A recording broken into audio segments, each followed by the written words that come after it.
Chapter 150. The 6 young poisonous fire palm had completely crippled Chu Xinran's right arm. It was his strongest right arm after unlocking his spirit vein. Chu Xinran had already begun to lose confidence. After using all his trump cards, he was the one who was injured even more. At this point he began to seriously doubt the identity of his opponent. Leng Shiqi's cultivation level was not very high, but his spirit force was pure and his foundation was deep. Not only was his blade technique amazing, but his sword technique, spear technique, and palm technique were all stronger than the last. How could such a person be just a small assassin in black? However, what happened next shocked him even more. Leng Shiqi's left hand flashed with starlight, and a circular formation appeared before him. A huge sword tip with a shocking cold aura appeared from it. The cold aura overflowed, causing Chu Xinran's limbs to stiffen. Then the sword tip suddenly shot out and pierced his heart. It was Spirit Attack, Ice Giant Sword. Chu Xinran spat out several mouthfuls of scarlet blood. He stared at Leng Shiqi with eyes filled with disbelief. He muttered, "Impossible." However, before he could finish his sentence, he fell to the ground and died. Seeing that Chu Xinran was finally dead, Leng Shiqi immediately gasped for breath. Although he had activated 2 beast origin battle patterns in this battle, he had still suffered heavy injuries. Moreover, the consumption of spirit force was extremely large. In particular, the newly comprehended 6 young poisonous fire palm had consumed more than 30% of his spirit force. At the same time, he had used this battle to fuse another move, which was a pleasant surprise. He had discovered that the higher the intensity of the battle, the faster his comprehension of spirit techniques would be. Then Leng Shiqi looked around. The forbidden boundary was still there, so he did not have to worry about being noticed. Then he swallowed a few pills and began to search Chu Xinran's body. Unexpectedly, he found a mustard seed bag. Chu Xinran was only at the spirit transformation realm. Even though he was the lord of a city, Shangyang City was only a small remote city. Logically speaking, he should not have something as precious as a mustard seed bag. But since there was, it showed that Chu Xinran's identity was not that simple. Leng Shiqi didn't care about this.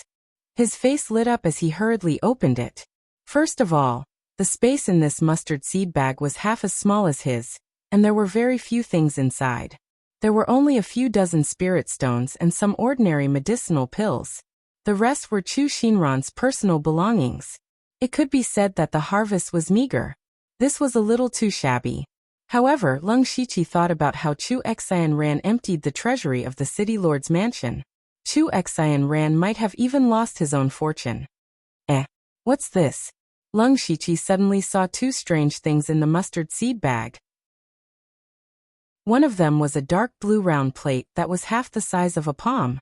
One side of the plate was engraved with the 9 heavens' profound thunder, while the other side was engraved with the word dark. He didn't understand what it meant, but he could roughly guess that it was a symbol of status.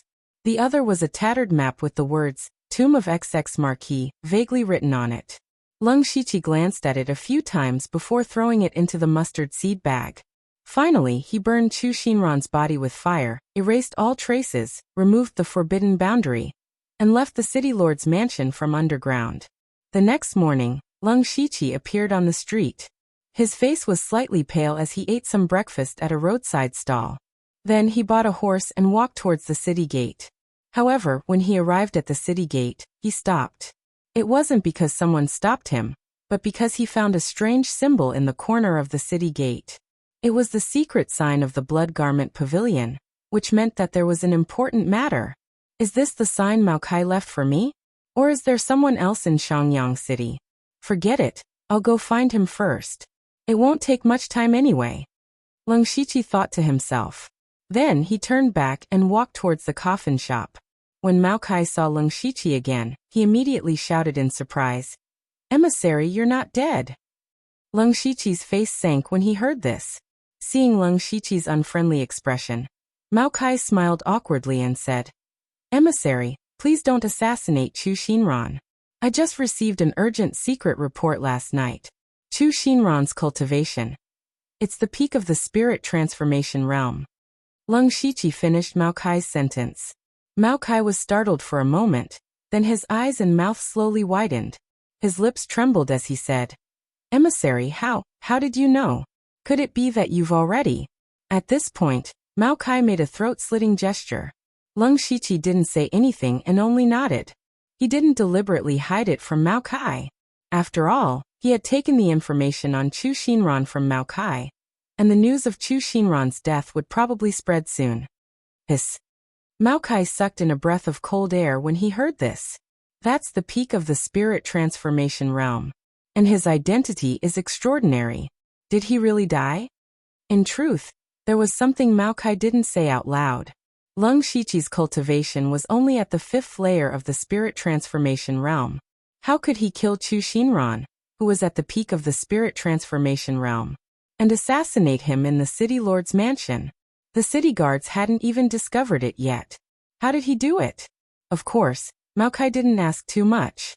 He knew that trouble comes from the mouth. Leng Shiqi said indifferently, "The news should spread soon. If there's nothing else, I'll be leaving first." Although he had killed Chu Xinran, he was still injured. He wanted to return to the pavilion to recuperate. However, he didn't expect Mao Kai to stop him and say, "Emissary, please wait. There's something you might not know." Leng Shiqi stopped and asked in confusion, What is it?" Mao Kai leaned over and whispered, "That Chu Xinran's identity is not simple. He is the Dark Thunder Guard of the Thunderfire dynasty." Dark Thunder Guard? When Leng Shiqi heard this, he immediately thought of the token with the thunder pattern engraved on it. Mao Kai explained, "Emissary, you might not know this, but the Dark Thunder Guard belongs to the Thunderfire dynasty's royal family. They are responsible for dealing with shameful matters. Moreover, they have great authority. They can monitor the royal family and investigate the officials and commoners. Those who can enter the Dark Thunder Guard are all elites among elites. Chu Xinran is one of them." Leng Shiqi nodded. "So that's how it is. That Chu Xinran is indeed extraordinary." Mao Kai continued, "Emissary, you killed a member of the Dark Thunder Guard. The higher-ups will definitely send people to investigate. If there are any clues left behind, I'm afraid they will quickly find you." At this moment, Leng Shiqi was a bit glad that he had destroyed all the traces, so he said, "I erased the traces of the fight. They shouldn't be able to find anything." Mao Kai heaved a sigh of relief when he heard this. If he was really found out, he might also be found out by following the vine to the melon. With that, Leng Shiqi left. Chapter 151.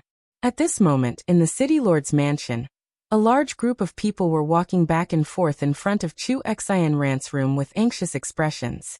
Why hasn't the city lord come out yet? After the battle between the Qingkou Hall and the Three Sabers Association, there are still a lot of messes to clean up.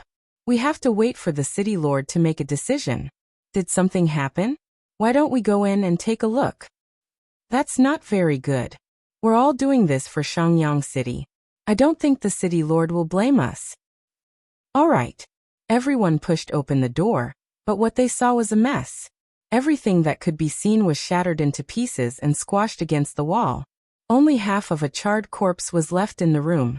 They turned pale with fright and looked at each other. They knew that something bad had happened. And the culprit of this matter, Leng Shiqi, had already urged his horse out of the city and rushed back to the Wind Ridge. The city lord's death could not be hidden. After all, so many people and guards had seen it. The city lord's mansion was originally a plate of loose sand, so the news quickly spread. When the news of Chu Xianran's death came out, the entire city was in an uproar. Whether it was the ordinary residents or the spirit cultivators, they were all a little uneasy. The destruction of the Three Sabers Association 2 days ago had made many people realize that Shangyang City was about to change. But only a day had passed, and the new city lord, Chu Xianran, was also dead. Such a huge change made many people feel uneasy, causing the already desolate Shangyang City to become even more lifeless. However, as the saying goes, some people are happy while others are sad. And vice versa. There was one person in the city who was very happy, and that was the hall master of the Qingkou Hall, Go Huarong. He and Chu Xianran had joined hands to exterminate the Three Sabers Association, and Chu Xianran died the next day. This was equivalent to giving the entire Shangyang City to him. Of course, there were also many people who guessed that it was Go Huarong who killed Chu Xian Ran, but he did not care about that. He directly sent out all his gang members, and in just a day he occupied more than half of the streets in the city. Vaguely he was about to become the overlord of Shangyang City. Even until late at night, the city lord's mansion was still brightly lit. There was an endless stream of people coming and going inside, but everyone's faces were filled with worry. There was an atmosphere of panic that enveloped the entire city lord's mansion. In the room where Leng Shiqi and Chu Xinran were fighting, an old man with a goatee was pacing around with bright eyes. He seemed to be observing every detail in the room, fearing that he would miss out on even the slightest clue. This man was the famous coroner master in Donglin County, Zhuang Qingping. He had solved countless strange cases for Donglin County. It was even rumored that he could tell the cause of death, the time of death, how many people he had killed, what kind of weapon he had used, and even what kind of spiritual technique he had used just by looking at a corpse. Until now, he had never made a wrong judgment. He could be said to be an eccentric. Coincidentally, Zhuang Qingping happened to be passing by Upper Sun City.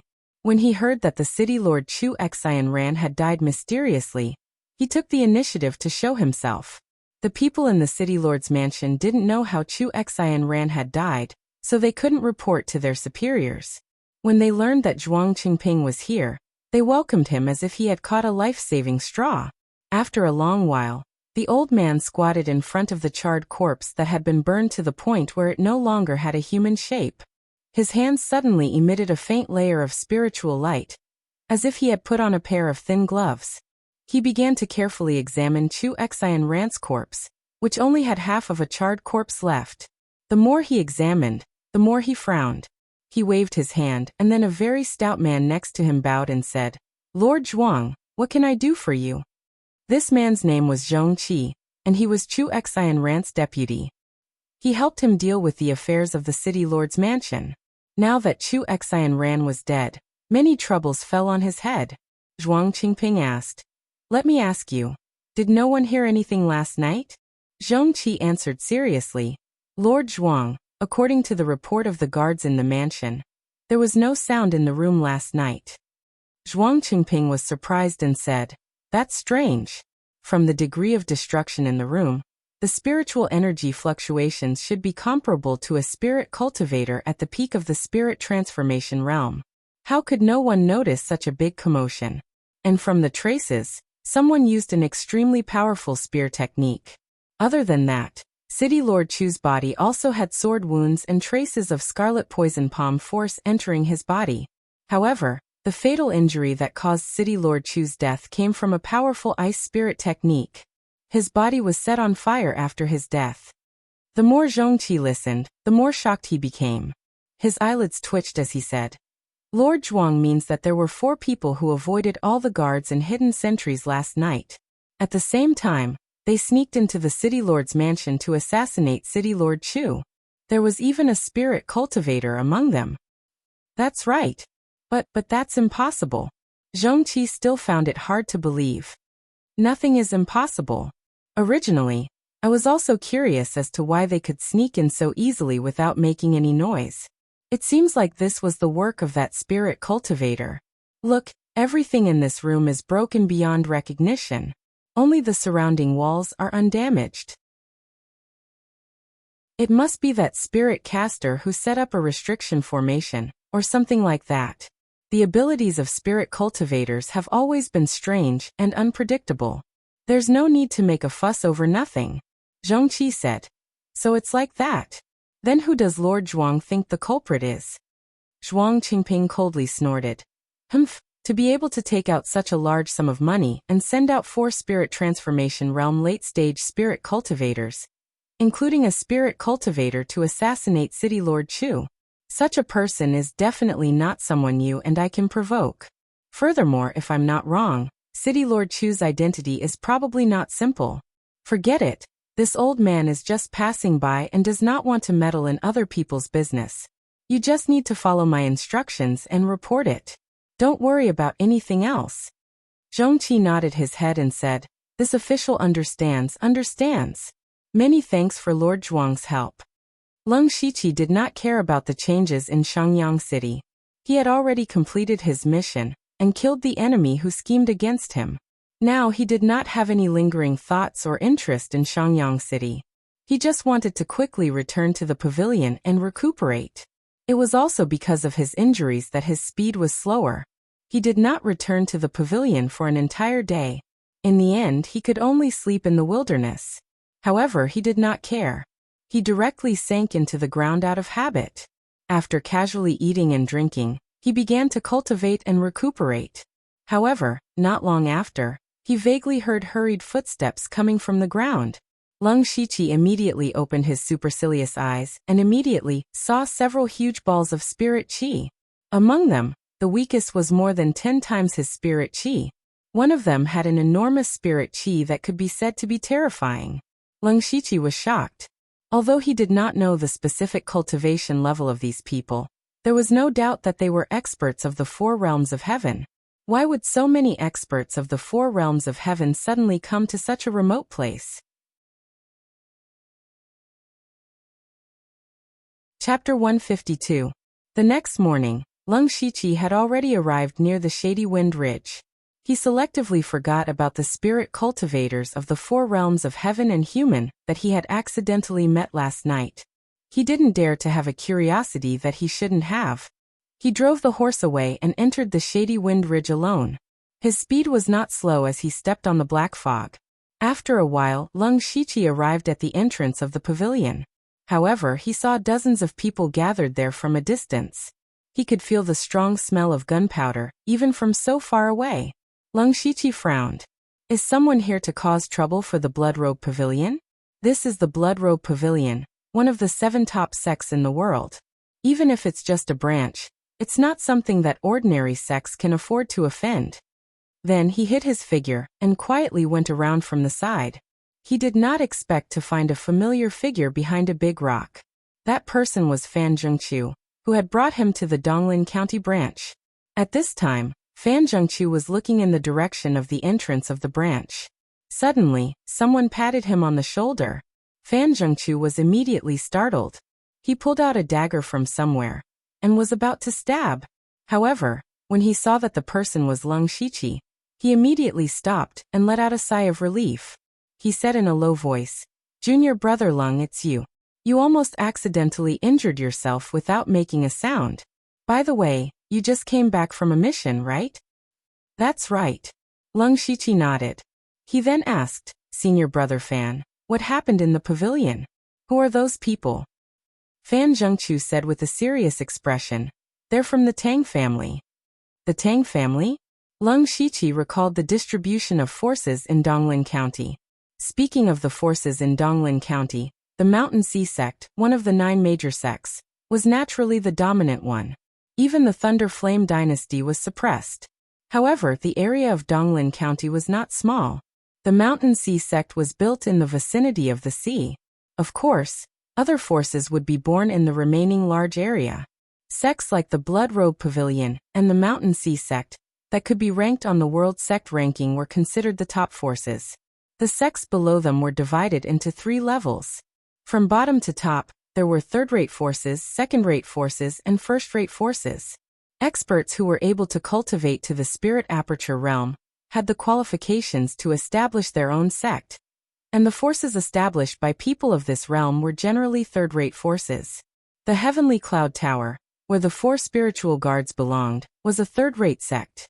In Donglin County, there were dozens of third-rate forces, and there were only about 10 second-rate forces. As for first-rate forces, there were only 2, and the Tang family was one of them. The Tang clan was a great clan that had risen in recent decades.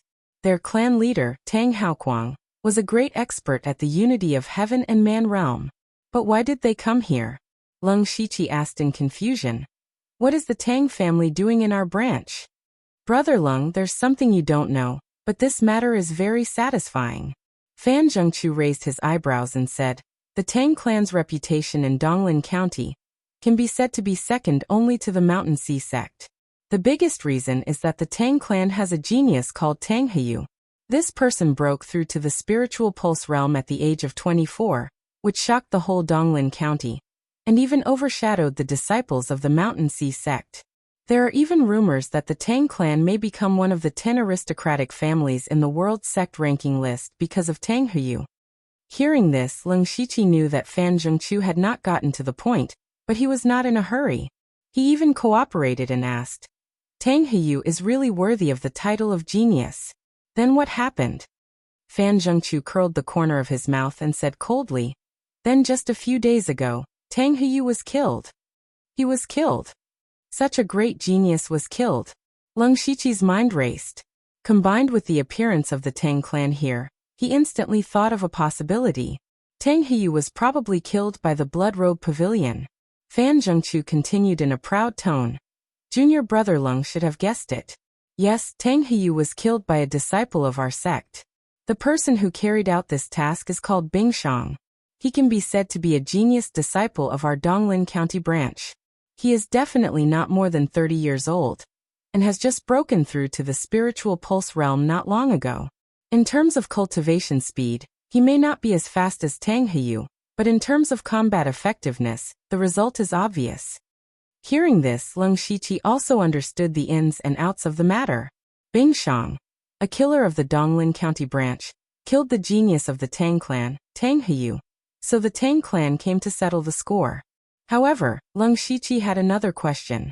He asked, our Blood Robe Pavilion is only responsible for carrying out tasks. Even if the Tang clan wants to take revenge and make trouble, they should not come to us. Besides, the Tang clan does not have the strength to challenge the Blood Robe Pavilion. Fan Zhengqiu snorted coldly and said, as everyone knows, we only do things for money and do not have any grudges. But after all, this is Donglin County, which is too far from the general pavilion, and the Tang clan is a local tyrant, so they shamelessly asked for the information of the employer. The one who came was Tang Haoqing, the elder of the Tang clan and also Tang Heyu's father. He was in the gang spirit realm, and brought many masters of the celestial being realm to suppress the situation. But as the employer of the killer force, the information of our sect must not be leaked. This is the root of the problem. So they began to negotiate there. After figuring all this out, Leng Shiqi somewhat despised the Tang clan's behavior. They did not have the ability to find out the mastermind behind, so they came to make trouble for the Blood Robe Pavilion? But suddenly, he had a flash of inspiration. Tang Haoqing and his gang could not be those people he met last night, could they? Leng Shiqi secretly estimated that the possibility was great. Masters of the celestial being realm were not cabbages on the roadside. They were probably these people. At this time, Fan Zhengqiu suddenly said, hey, there seems to be a quarrel over there. Leng Shiqi looked up, and saw that the two leaders of the Blood Robe Pavilion and the Tang clan began to quarrel loudly. It seemed that the negotiation had failed. The leader of the Blood Robe Pavilion was Guizhu, the leader of the Blood Robe Pavilion. He was saying in a low voice, Tang Haoqing, your Tang clan is so powerful. Today, you have already broken the rules of our pavilion by coming here. You want the information of the employer? Dream on. Tang Haoqing, the elder of the Tang clan, was already as black as the bottom of a pot. He immediately said angrily, I have already said that the Tang clan will pay whatever price you want. Don't you make money by assassination? Now I will pay you more. Tell me who wants to kill Tang Heyu. No comment. Guizhu said firmly. Tang Haoqing's face was as dark as water. He said through gritted teeth, don't forget that this is Donglin County. Guizhu's attitude was even tougher. He snorted and said, don't forget that standing in front of you is the Blood Robe Pavilion, one of the 7 unique in the world. Chapter 153. Ghost Ju and Tang Haoqing did not budge an inch and faintly emitted their own spiritual pressure. However, their expressions were very different. Ghost Ju's face was somewhat calm, because he knew that Tang Haoqing would never dare to attack the Blood Cloak Pavilion, unless he was crazy. Tang Haoqing's face was more resentful and humiliated. In fact, he had secretly come this time behind the family head's back because Tang Heyu was his son. He knew that the family head would definitely not let him come to the Blood Cloak Pavilion branch, so he could only secretly bring people here. Originally, he wanted to use the power of the Tang family and the high reward to persuade Ghost Ju, but he did not expect Ghost Ju to be so unreasonable. In the face of this situation, he had no other choice. He knew very well that he could not do anything. Once he did, it would be equivalent to completely provoking the Blood Cloak Pavilion. His own son had been killed, but he did not even know the real murderer. An indescribable and nameless fire burned in his body, causing him extreme pain. On the other side, Leng Shiqi and Fan Zhengqiu were still whispering to each other. Leng Shiqi said, "Senior brother Fan, do you think they will fight?" Humph. Even if the Tang family had 10 times the courage, they would not dare to do anything. Do you know? Fan Zhengqiu said this and stepped on something, making a crisp sound.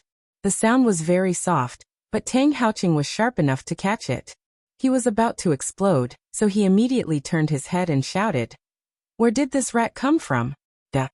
Tang Haoqing angrily punched out, and a visible red fist with blazing flames suddenly lit up the night sky, illuminating the surroundings as if it was daytime.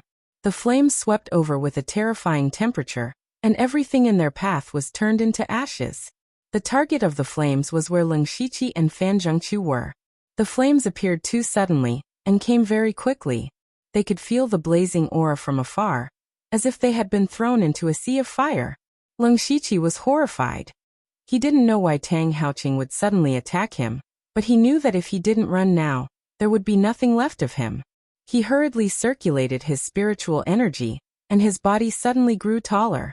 His whole body bulged with sturdy muscles, directly bursting his black clothes and mask. At the same time, a silver-white brilliance enveloped him, covering him with a thin layer of silver armor. Double Beast Origin Battle Pattern. After activating the Spiritual Ruin Beast King and the Silver Scale Fire Armored Crocodile's Beast Essence Battle Patterns, the Leng Shiqi's strength and defense greatly increased. However, the ferocious flames also began to rush over. Leng Shiqi quickly used Ghost Parade and dodged to the side using Spirit Steps. This series of changes happened in an instant.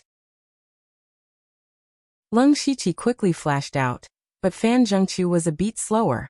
The raging flames suddenly swallowed the big rock and Fan Zhengqiu. It was as if a giant flame beast had swallowed him completely. He didn't even have a chance to scream before there was nothing left of him.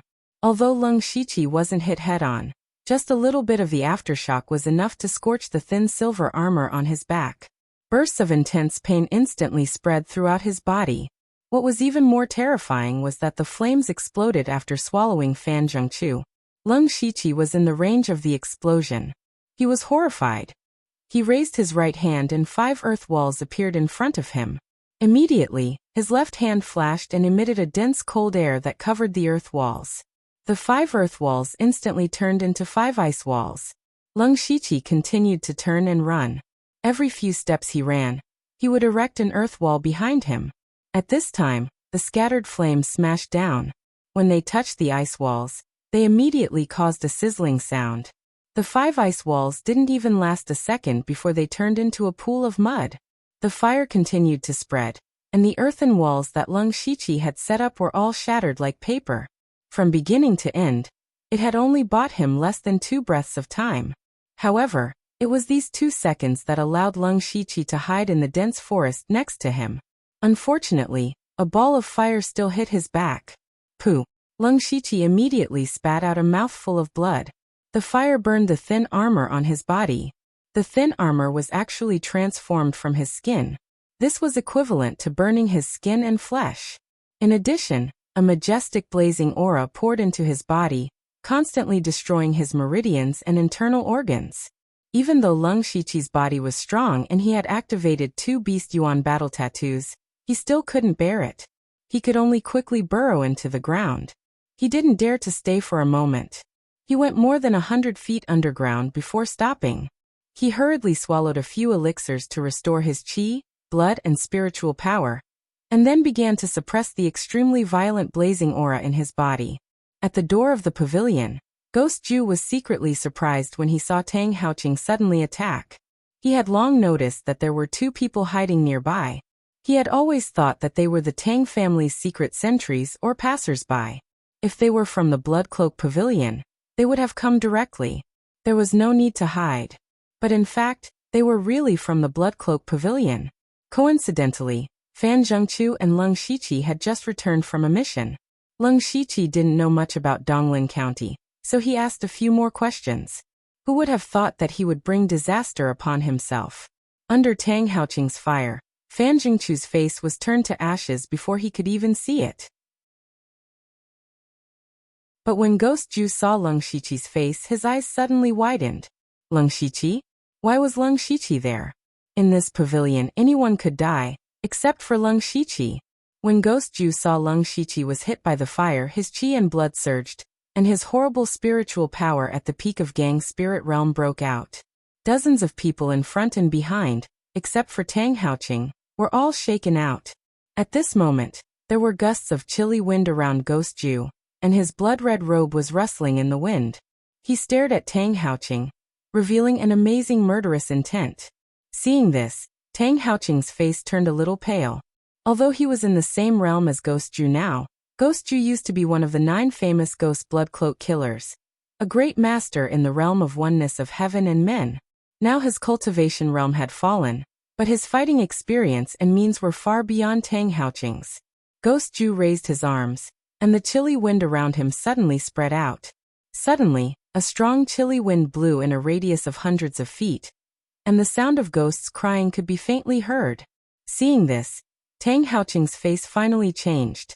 He shouted, "Ghost Ju, you're serious? Go to hell." Ghost Execution let out a low roar. Ghost energy surged out from his body, and in the blink of an eye, the ghost energy turned into fierce ghosts that circled in the air. In less than 2 breaths of time, over 100 fierce ghosts had appeared. Tang Haoqing stomped on the ground with one foot, and clenched his fists in front of him. Then he smashed his fists on the ground with a muffled shout. Suddenly, the fist spirit burst out, and a huge column of fire shot up from the ground, shining in all directions. He spread his arms, and the column of fire covered his whole body, so that the ferocious ghosts could not get close to him. Ghost Ju smiled coldly, and his body was changing strangely. In the blink of an eye, he turned into a ferocious ghost that was 10 feet high. His 2 ghost claws moved, and instantly tore the column of fire apart. Then the ghosts rushed to Tang Haoqing, howling.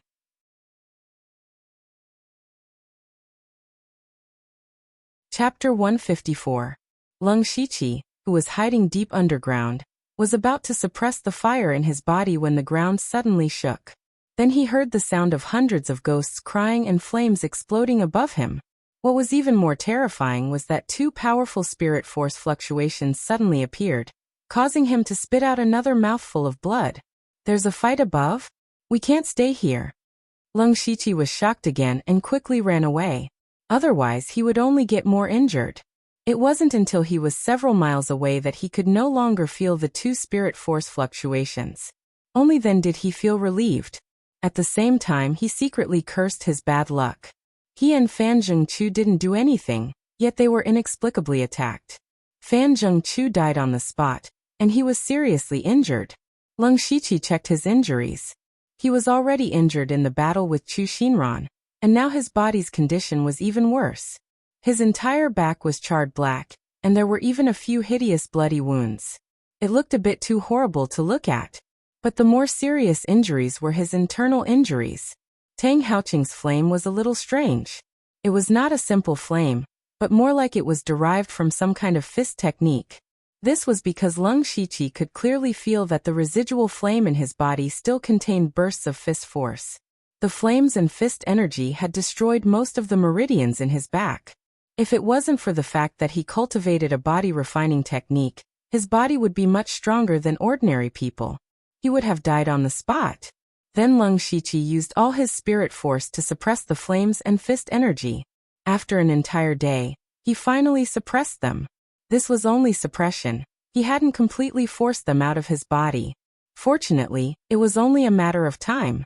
At this point, Leng Shiqi let out a breath and wiped the dense sweat on his face. Then his eyes flashed with hatred and a desire for strength. He hated Tang Haoqing, but he also yearned for that kind of strength. Tang Haoqing only threw a punch from afar. Just a little bit of the aftershock and residual flames touched Leng Shiqi, and he was seriously injured. How powerful was that? However, Leng Shiqi knew his limits. What he needed to do now was not to hate or desire, but to heal his wounds. He returned to the ground and looked up to identify the terrain. I remember there's a small town nearby. Let's go there and rest for a few days. Sinzi town was an ordinary town near Shangyang City. After Leng Shiqi arrived at Sinzi town, he found an inn and shut himself in, slowly recovering from his injuries. What he didn't know was that there were more and more outsiders coming to Sinzi town these past few days. On the 10th day, he had almost used up all of his healing pills, and his injuries had finally improved by about 70 to 80%. However, he was in a very bad mood. For the past 10 days, he had only cared about recuperating from his injuries, so his cultivation had not improved at all. The path of cultivation was like rowing a boat against the current. If one did not advance, one would fall behind. These 10 days could be considered as a waste of time. He walked out of the room with a sullen face and prepared to pay the bill. Coincidentally, 2 people came to check out behind him, and they were whispering to each other. Leng Shiqi sensed that these 2 people were only in the pure spirit realm, and they looked to be in their 30s. They were obviously spirit cultivators with poor aptitudes. At first, he did not pay much attention to them, but by chance he seemed to have heard the words City Lord's Mansion. His heart skipped a beat, and he channeled his spirit energy to his ears, quietly listening to their conversation. Brotherly, is the news reliable? Brother Wang, don't worry. I went out last night to inquire, and this news was released by Shangyang City's City Lord's Mansion.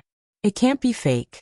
But I remember that Marquis Buyuan died a few hundred years ago under the siege of the imperial court. Where did the tomb come from? Heh, those high and mighty people are all very powerful. How can we speculate about them? Since the City Lord's Mansion has released the news of finding Marquis Buyuan's tomb, why don't we try our luck? Who knows, maybe we'll find it. When the time comes, we'll definitely be rewarded. Fine, since I have nothing to do, I'll accompany Brotherly on this trip. Ha ha ha, good brother. At this time, Leng Shiqi also finished paying the bill. It was the 2 people's turn, and they stopped talking. Leng Shiqi thoughtfully walked out of the inn. As soon as he left the inn, he immediately noticed that there were many more people in the town than when he first came, and many of them seemed to be in a hurry. Could it be that they're all here for Marquis Buyuan's tomb? However, he was very unfamiliar with the words Marquis Buyuan, but he had seen the word tomb on a broken map not long ago. After that, Leng Shiqi bought a few books in town that recorded the history of Shangyang City. The Marquis Buyuan was a person who lived more than 300 years ago. At that time, Shangyang City was not as desolate as it was now. Although it was not very big, it was very famous, and the merchants that came and went were very dense. The most important reason was that Shangyang City had a Marquis Buyuan. It was said that Marquis Buyuan was born in an ordinary family in Shangyang City. Although he became a spirit cultivator, his cultivation talent was very ordinary. He was able to earn a position in the city guards, enough to support his family. Later, when the Thunderblaze dynasty and the newly proclaimed Northern Wei dynasty went to war, Marquis Buyuan resolutely joined the army. But he did not expect that from then on, he would start a glorious life. Marquis Buyuan was not afraid of death on the battlefield, and he repeatedly performed miraculous deeds. His position was quickly promoted, and he was valued by the higher-ups. He was passed down a high-grade cultivation technique, and his cultivation began to advance by leaps and bounds. Finally, when the war ended, he used his illustrious achievements to rise from a common soldier to the title of Marquis Buyuan. It could be said that his future was limitless. However, what no one expected was that he actually gave up his military position and returned to Shangyang City with only the title of Marquis. It could be said that he gave up his great future. Many people found it hard to understand. Later on, something even more incomprehensible happened. About 20 years later, someone secretly reported that Marquis Buyuan was secretly preparing a large amount of money and weapons. It seemed that he was up to no good. The dynasty immediately sent people to investigate, and it turned out that it was true. The unparalleled Marquis Buyuan was actually up to no good, and the evidence was conclusive. Suddenly, the world was in an uproar. Not long after, the dynasty sent people to encircle Marquis Buyuan's residence, and Marquis Buyuan died in battle. From then on, Shangyang City was implicated and slowly declined. After reading this, Leng Shiqi felt that something was wrong, but he could not say what it was. After all, it was someone from more than 300 years ago. Who could know the truth? But at this time he was a little hesitant. He now had two choices. One was to return to the Shadowwind Ridge to submit the mission, and then cultivate for a while. In the past few days, he found that the bottleneck of the sixth layer of the spirit transformation realm had loosened. It would not be long before he could break through. The other choice was to go and see the so-called tomb of Marquis Buyuan. Maybe he could fish in troubled waters and fish for some benefits. After pondering for a while, Leng Shiqi made a decision.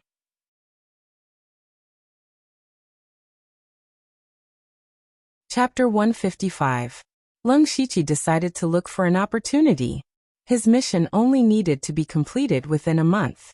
There was still half a month left, so he was not in a hurry. Moreover, after handing in the mission, he would still have to cultivate and carry out missions step by step. If this continued, when would he be able to break through to Celestial Realm 4? Leng Shiqi did not forget the mission Wu Xiang gave him, which was to break through to the Spiritual Pulse Realm within a year. It was definitely impossible to do it just by cultivating hard.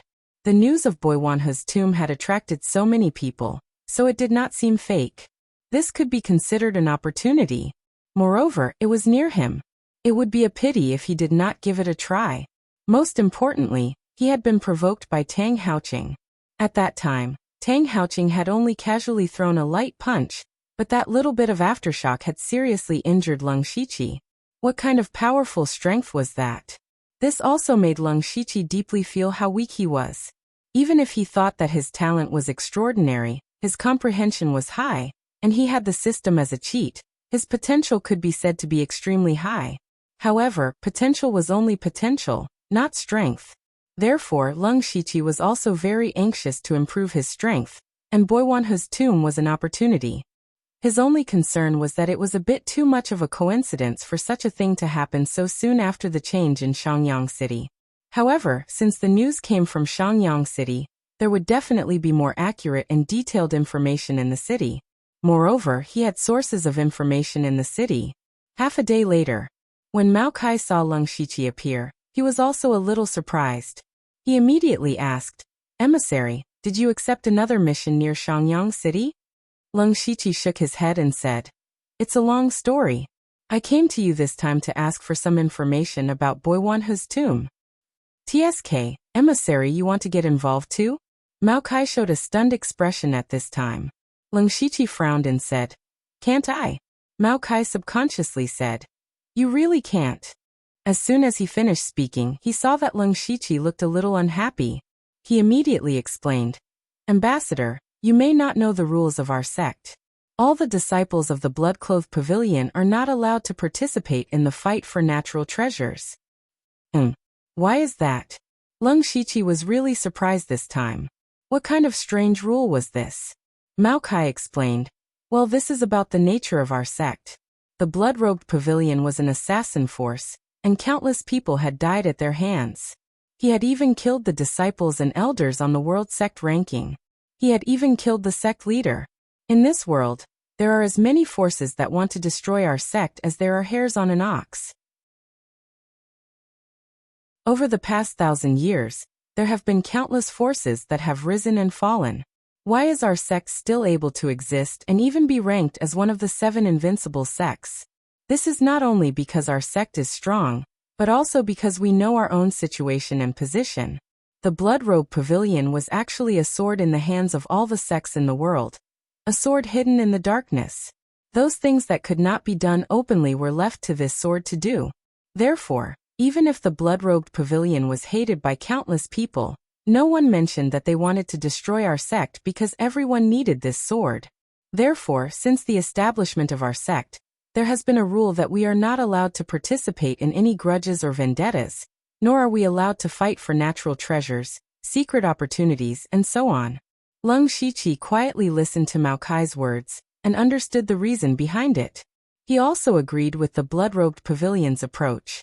Since the Blood-Robed Pavilion was a sword in the hands of all the sects in the world, It could only be an honest sword. Therefore, the disciples of the blood-robed pavilion had to maintain absolute neutrality and only act according to the mission. They could not be mixed with any personal grudges. It was no wonder that when he wanted to assassinate Chu Xinran last time, Mao Kai had tried his best to stop him. Once the blood-robed pavilion was tainted with karma, it would probably lead to a disaster in an instant. However, Leng Shiqi was not very interested in this. Even in the blood-robed pavilion, not many people recognized him. As long as he disguised himself well, who would know that he was from the blood-robed pavilion? Therefore he said directly, "I know. Give me the information." "Mao Kai," he immediately said with a sad face. "Emissary, I've been talking for a long time, but you didn't listen to me at all." "Don't worry, I'll hide my identity well. Besides, I'm the one who broke the rules. If the higher-ups blame me, I'll bear the responsibility alone. No, I broke the rules by giving you the information. I'll definitely be severely punished." Mao Kai shook his head. Leng Shiqi smiled gently and said, "Anyway, you've already broken the rules once last time. What are you afraid of?" "Shoo." Mao Kai hurriedly made a shushing gesture and said in a low voice, "Emissary, please keep your voice down. Last time, I didn't know Chu Xinran's true strength and identity. You have to know that he's a dark thunder guard. Even if I kneel in front of you, I won't give you the information." "Is that so?" Leng Shiqi raised his eyebrows and said, "In fact, your information was not of any substantial use. It even almost cost me my life because of the wrong information. Also, you took 10 spirit stones from me. I haven't had the time to settle this with you yet." Leng Shiqi's tone became colder as he spoke. Mao Kai immediately shivered. I didn't know the truth back then. Humph, as long as you give me the information about Bo Yuan Ho, I'll forget about what happened before. Mao Kai's face instantly drooped, and his eyes were full of hesitation. Leng Shiqi saw his hesitation and knew there was a way. He continued, "Mao Kai, do you know that there are only 0 or infinite chances of breaking the rules? Anyway, you've already broken the rules once. What's the harm in breaking it again? Besides, only the heavens and earth know about this. As long as you and I don't say anything, the sect will definitely not know about this."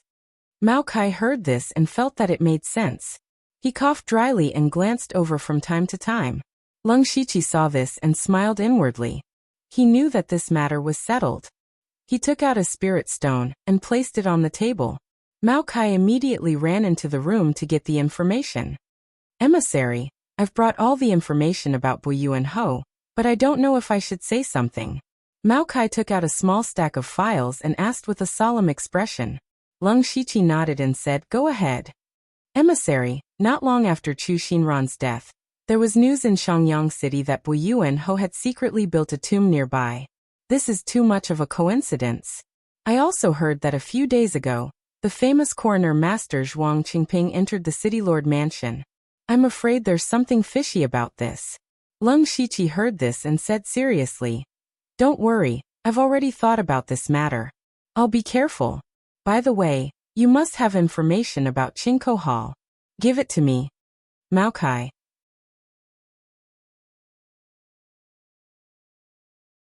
Chapter 156. Leng Shiqi carefully studied the information related to Boiwanhe's tomb. First of all, the historical record was similar to what he had read before. The only difference was the ending. In reality, Boiwanhe did not die in the hands of Dynasty. Instead, he escaped and disappeared. Later on, Dynasty's people raided the Marquis residence, but they did not find any wealth or weapons. According to the testimony of the people in the Marquis residence, Marquis Buyuan had once built a magnificent mausoleum for himself. There were treasures hidden in it, and he left a map for his descendants. Unfortunately, Boiwanhe's family had been killed, and he had no descendants. No one knew where the map was. Leng Shiqi discovered a crucial point in the information. There was a map in the mansion that recorded the location of Boiwanhe's tomb. However, it was incomplete. The map was divided into 4 parts. The mansion had 1, the Qingko clan and the Three Swords gang had 1 each. As for the last one, no one knew who had it. Thinking of the map, Lung Shiqi immediately took out a tattered map from his mustard seed bag. It was the one he had found on Chu Xinran. This should be the one in the mansion. No, that's not right. According to the information, there's still a map in the mansion. I'm afraid the map I have is Bao Pingyi's. At that moment, Lung Shiqi suddenly recalled that he only had time to take Bao Pingyi's head after killing him. He did not take anything from him. Presumably, Bao Pingyi had kept the map fragment with him. Later on, Bao Pingyi's body fell into Chu Xinran's hands. Naturally, he took everything. He did not expect the map to fall into Lung Shiqi's hands. It seems like the map in the mansion's hands was brought by Chu Xinran. Perhaps he came to Shangyang City for Boiwanhe's tomb. Since the Qingkou clan has a map too, it might be a breakthrough, Lung Shiqi said to himself softly. When night fell, he went to the Qingkou clan's headquarters. It had been more than 10 days since Lung Shiqi assassinated Bao Pingyi. These days, it could be said that Qingkou Hall was at its most prosperous.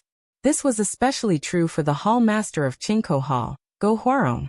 At first, his Qingkou Hall and the Three Sabers Association could be said to be evenly matched. But not long ago, the Three Swords Gang had actually boarded the Heavenly Cloud Tower ship, and had even obtained the 4 spiritual guards. These were 4 spirit transformation stage spirit cultivators from proper spirit cultivation sects. His subordinates, who were born in the wilderness, could not be compared to him. Therefore, Go Huarong felt a strong sense of urgency. Coincidentally, it was at that time that the new city lord of Upper Sun City, Chu Xian Ran, secretly found him. Both sides' target was the strongest Three Blades Guild, so they immediately hit it off and secretly joined hands. After that, things went very smoothly. The Three Blades Society was destroyed, and Chu Xian Ran died inexplicably. Go Huarong seized the opportunity to take over 70% of the streets in Shangyang City. Countless people fought to join Qingkou Hall. The current Qingkou Hall had already become the well-deserved overlord of Shangyang City. Therefore, in the past few days, Go Huarong had been holding a banquet with countless guests. Even at night, it was still very lively. Lung Shiqi disguised himself as a hunchbacked old man and walked over. When he reached the door, he was stopped by 2 gang members. Who is it? Do you have an invitation? Lung Shiqi used a voice-changing technique to imitate a hoarse voice and said, I want to see your hall master. Give this letter to him, and he will see me. As he spoke, he took out a letter. The gatekeeper took it and said, I will go and inform him. Not long after, the gatekeeper hurried back, followed by an elegant middle-aged man. The gatekeeper said in a low voice, It's this old man. The middle-aged man cupped his fists and said, Ha ha ha. I am the steward of Qingkou Hall, Shui Wenli. Old mister, please come in. The hall master is waiting in the side hall. Lung Shiqi followed him into the main hall. Along the way, they exchanged a few pleasantries. He only revealed that his surname was Liu, and he didn't say anything else. Lung Shiqi followed Shui Wenli to the side hall. Sure enough, there was a man in green standing there. He looked to be in his 50s or 60s. This was the hall master of Qingkou Hall, Go Huarong. As soon as Go Huarong saw Lung Shiqi, he smiled and said, Brother Liu, please sit. Lung Shiqi sat down unceremoniously and said bluntly, Hall Master Go must already know why I am here. So the last piece of the map is with Brother Liu. If you and I work together, it means that we have half of the map. Finding Boiwanhe's tomb is just around the corner. However, the map is too important. I still need to take a look at it to be at ease. I wonder if Brother Liu can borrow it to take a look? Lung Shiqi sneered in his heart. Previously, he had put a rubbing of the map in the envelope. Therefore, he believed that as long as Go Huarong saw the envelope, he would definitely meet him. Then he took out the old map from his sleeve. However, he didn't give it to Go Huarong. Instead, he showed it to him and put it away. Go Huarong's eyes lit up as he looked at the map. Although he only saw it a few times, he could clearly tell that it was real. This was because the map's material, color, age, and ink marks were exactly the same as his own map. He had studied this map for many years. It could be said that the map was so detailed that he could detect the slightest difference. After confirming the map, the smile on Go Huarong's face grew wider. Haha, Brother Liu didn't deceive me. Brother Liu, if you have any conditions, please state them. Lung Shiqi pondered for a moment and said, I can give the map to Hall Master Go. First, I want 200 spirit stones and a third-stage spiritual skill. After finding Boiwanha's tomb, I want to enter it with the Chinko Hall. I want to choose 3 items first. Hearing this, Go Huarong's face sank and he fell into deep thought. Lung Shiqi was not in a hurry. He sat there leisurely and waited. He knew that Go Huarong would definitely agree. The reason was that Go Huarong had always thought that the city lord's mansion had 2 maps. If he wanted to be the first to find Boiwanha's tomb, he would have to choose to cooperate with Lung Shiqi. Furthermore, the conditions he proposed were not excessive. 200 spirit stones was not a small amount for an ordinary spirit cultivator, but it was nothing for the Chinko Hall that had been in Shangyang City for more than 20 years. Although a third-stage spiritual skill was precious, he did not insist on what type it was. This gave Go Huarong a lot of leeway. As for the last condition, it was an empty promise. Go Huarong would definitely agree. Sure enough, after a short while Go Huarong said, We'll do as Brother Lu says. Lung Shiqi smiled lightly and said, I believe that Hall Master Go's decision is wise and will not go back on his words. Go Huarong said proudly, Of course. Brother Lu, you can go out and ask around.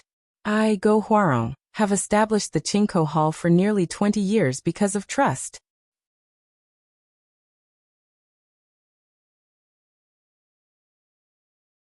Chapter 157. Over the next few days, a large number of outsiders poured into Shangyang City every day, filling the streets, inns, and taverns. The city, which had been in decline for a long time, became lively again. Most of these people came for Boiwanha's tomb, while a small number came purely to watch the fun. Recently, news about Boiwanha's tomb had spread all over the place, and it had become a hot topic among the residents. Today, a group of 10 people walked into the Spirit Cultivator commercial street. They were all wearing light blue robes embroidered with green clouds. Look, who are those people? I don't know, but I can tell they're disciples of a Spirit Cultivator sect. They're not people we can mess with. Go, stay away. Aren't they from Heavenly Cloud Tower? They're from Heavenly Cloud Tower. Look at the leader. He's one of the deacon elders of Heavenly Cloud Tower, Jinyu. He's a spirit pulse expert of the 4 realms of Skyman. The surrounding people were slightly shocked. After all, 99% of the people in this group would never be able to enter the spirit pulse realm in their lives. Their eyes were filled with envy and awe. In the main hall of Chinko Hall, Go Huarong sat on a chair while Shui Wenli paced slowly. From time to time, someone would quietly come in, hand over an envelope and leave. Go Huarong asked, Have you found out about that person? Shui Wenli was stunned after reading the contents of the letter. His face darkened, and he paused for a moment before saying, Not yet, but my subordinates reported that people from Heavenly Cloud Tower just entered the city. Heavenly Cloud Tower. Go Huarong was shocked and couldn't sit still. Yes, many people saw them. The leader is the Deacon Elder of Heavenly Cloud Tower, Jinyu, a Spirit Pulse Realm cultivator. Spirit Pulse Realm. These 3 words exploded in Go Huarong's mind. They didn't even have a Spirit Pulse Realm cultivator in Shangyang City. Now one had suddenly appeared, and he was the Deacon Elder of a third-rate Spirit Cultivator sect. Needless to say, Jinyu must be here for Boiwanha's tomb. Go Huarong asked in a deep voice. Just him. There are 9 other elite disciples of Heavenly Cloud Tower. It's worth mentioning that Jigu, one of the 4 spiritual guards who was in charge of protecting Baopingyi, is also among them. 9. Hearing this, Go Huarong's face turned even uglier. He had already sent out all his gang members to search for clues in the vicinity of Shangyang City according to the map. He had also made some progress, so it could be said that he had a slight advantage. However, so what if he had the upper hand? Not to mention the others, just the 10 people from Heavenly Cloud Tower alone would be enough to turn his Chinko Hall upside down. Although he had a few spirit transformation realm leaders under him, how could those people who came from the wilderness be compared to the sect disciples who had been raised since childhood? What's more, Jinyu was here. Who could be his opponent? At this time, Shui Wenli said, Hall Master, should we contact Jinyu? Sai, it's too late. Since we were able to get the news, The city lord's mansion must have known long ago. Although Chu Xianran is dead, City Guard Commander Zhong Lin is still alive. He is now in charge of all affairs in Shangyang City, and will definitely contact Yu Jinyu as soon as possible. Go Huarong sighed slightly. But it was Chu Xianran who hired assassins to kill Bao Pingyi and the 4 spiritual guards. It's impossible for Heavenly Cloud Tower to cooperate with them. If you say so, then so be it. Do you have any evidence? Isn't that Ji Gu one of the 4 spiritual guards? He is the evidence. You underestimate Chu Xianran too much. Ji Gu must have secretly relied on the city lord's mansion to survive until now. With him as the middleman, they will work together. What should we do? Shui Wenli was also a little anxious. Go Huarong had experienced great storms and waves, so he quickly calmed down and said, "Don't worry, since the tomb of Buyuan Ho can attract Heavenly Cloud Tower, it can naturally attract other spirit cultivator sections. Send more brothers to watch the various city gates at all times. Once you find a spirit cultivator sect entering the city, you must inform me as soon as possible. We also need to find strong reinforcements." Hall Master is wise. By the way, what should we do with that old man surnamed Lu? He's just an idiot. He actually handed over the map so easily. I originally planned to kill him directly. Let's keep him first. When we find the tomb of Buyuan Ho, we'll bring him in. He's at least a spirit transformation realm cultivator. When we get the tomb, Go Huarong's eyes were filled with killing intent as he spoke. Shui Wenli immediately complimented. Hall Master is far-sighted. This subordinate admires you. However, the 2 of them would never have dreamed that Leng Shiqi was actually right below where they were talking. Furthermore, he had listened to every single word of their conversation without missing a single word. Before Leng Shiqi came to Chinko Hall, he had stored a lot of dry food and water in his mustard seed bag. After reaching an agreement with Go Huarong, he pretended to leave, but in fact he sneaked back underground. He had 2 purposes. First, he could know all the information at any time. Second, he wanted to see what kind of face Go Huarong had. Today he saw that he was not a good person. The reason Leng Shiqi had directly given the map to Chinko Hall was because it was useless to him. Chinko Hall had a lot of people. With 2 maps, it wouldn't take long for them to find the tomb of Buyuan Ho.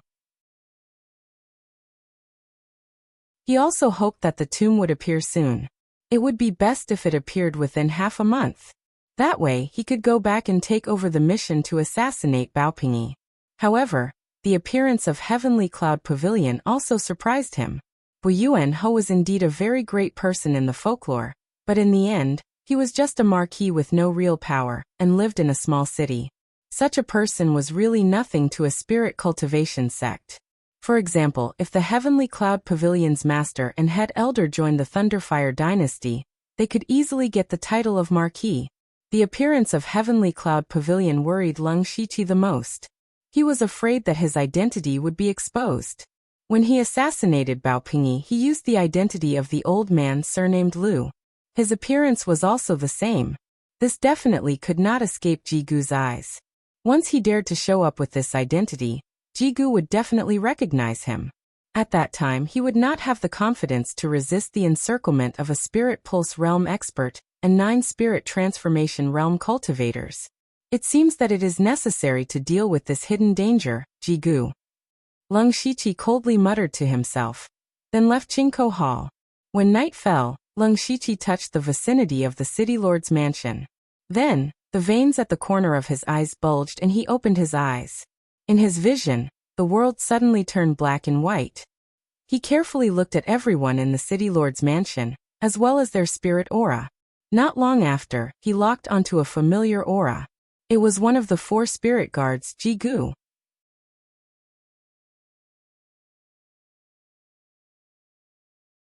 Chapter 158. However, Leng Shiqi didn't act rashly because there were more than a dozen spirit transformation realm cultivators around Ji Gu, as well as one who was more than 10 times stronger than him. Leng Shiqi swallowed his saliva and thought, "That's Yu Jinyu, a true spirit pulse realm expert." Not long after, those people dispersed, and Yashitsugu also entered a room alone. Leng Shiqi knew that his chance had come. Ji-gu had been living in an abyss of suffering during this period of time.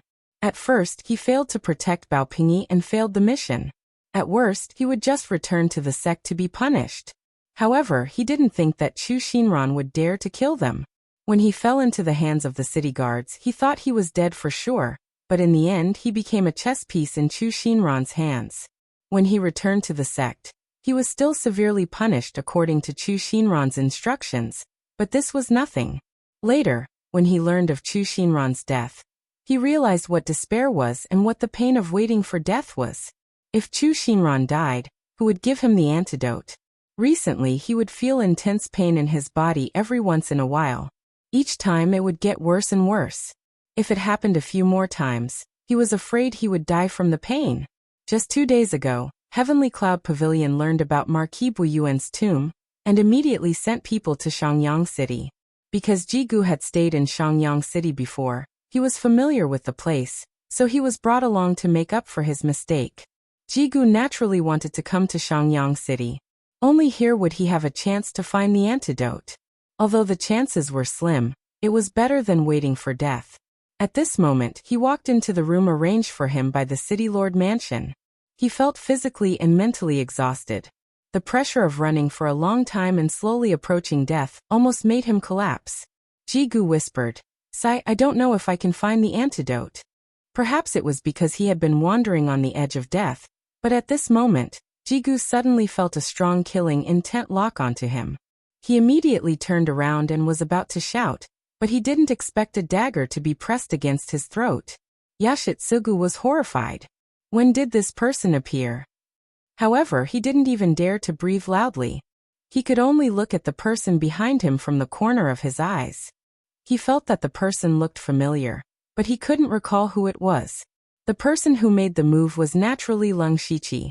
Originally, Lung Shiqi wanted to kill Yashitsugu with his full power, but after hearing Yashitsugu's words, he changed his mind. Yoshia was looking for an antidote. What antidote was he looking for? Lung Shiqi recalled that Mao Kai had mentioned to him that Chu Xinran deliberately let one person go in order to frame him for killing Bao Pingyi and the 4 spiritual guards.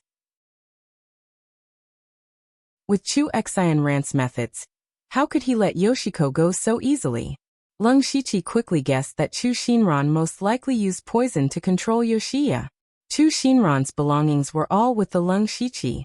He rummaged through the mustard seed bag and found a bottle of poison called ant-devouring poison pill.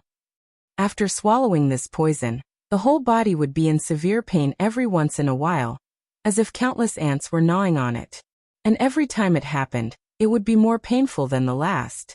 If the antidote wasn't taken within a month, the person would eventually die from the endless pain. Coincidentally, he also had the antidote. So Lung Shiqi changed his mind about assassinating Yoshia. He whispered, "Yoshia, right? We're old acquaintances." As soon as Lung Shiqi spoke, Yoshia immediately remembered who this person was. He was the assassin who killed Bao Pingyi. Although that person only said one sentence to Chu Xinran, Yoshia still remembered it clearly. However, he did not expect that one day he would also become the target of assassination.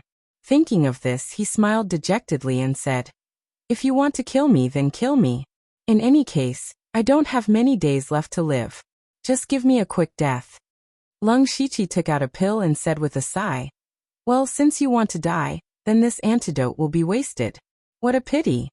When Yoshia saw the pill, he seemed to have guessed what it was. His eyes suddenly lit up. An endless hope of survival rose in his heart. He hurriedly asked, "What antidote is this?" Seeing this, Lung Shiqi smiled and said, "Naturally, it's the antidote to the ant-devouring poison pill in your body." Who? Yoshia's breathing instantly became heavier. He trembled and said, "Really? Hey, I won't lie to you. If you don't believe me, you can take one now," Lung Shiqi said as he handed the pill to Yoshia's mouth. Yoshia hesitated for a moment, but immediately opened his mouth and swallowed it. Then he closed his eyes.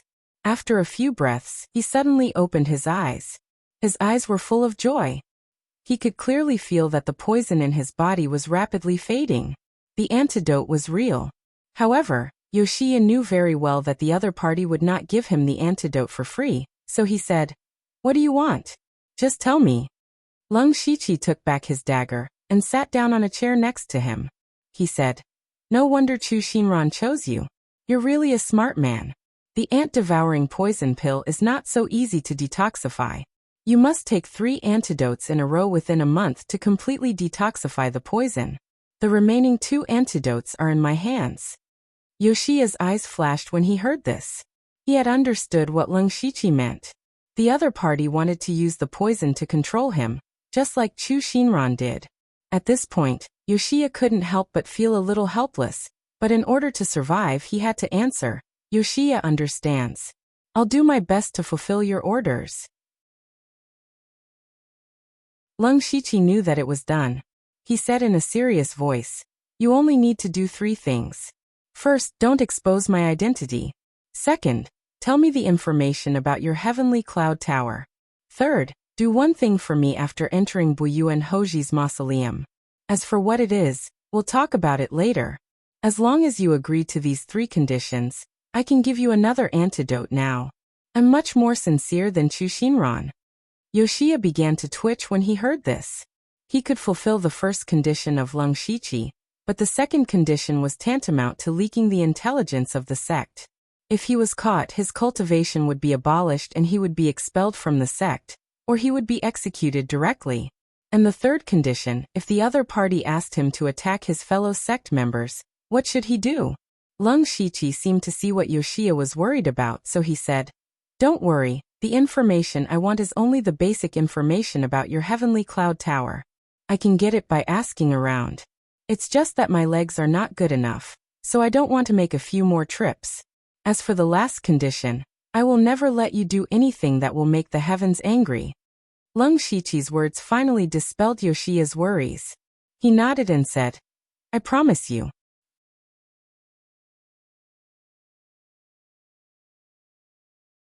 Chapter 159. Lung Shiqi quietly left the city lord's mansion without anyone noticing. Not only did he successfully solve the hidden danger of his identity being exposed, but he also took control of a spy in the Heavenly Cloud Pavilion. It could be said that this trip was not in vain. I really didn't expect that Chu Xinran's method would end up as a chess piece in my hands. It's very interesting. After solving the hidden danger here, Lung Shiqi continued to return to the underground of the Qingkou Hall, and waited for news.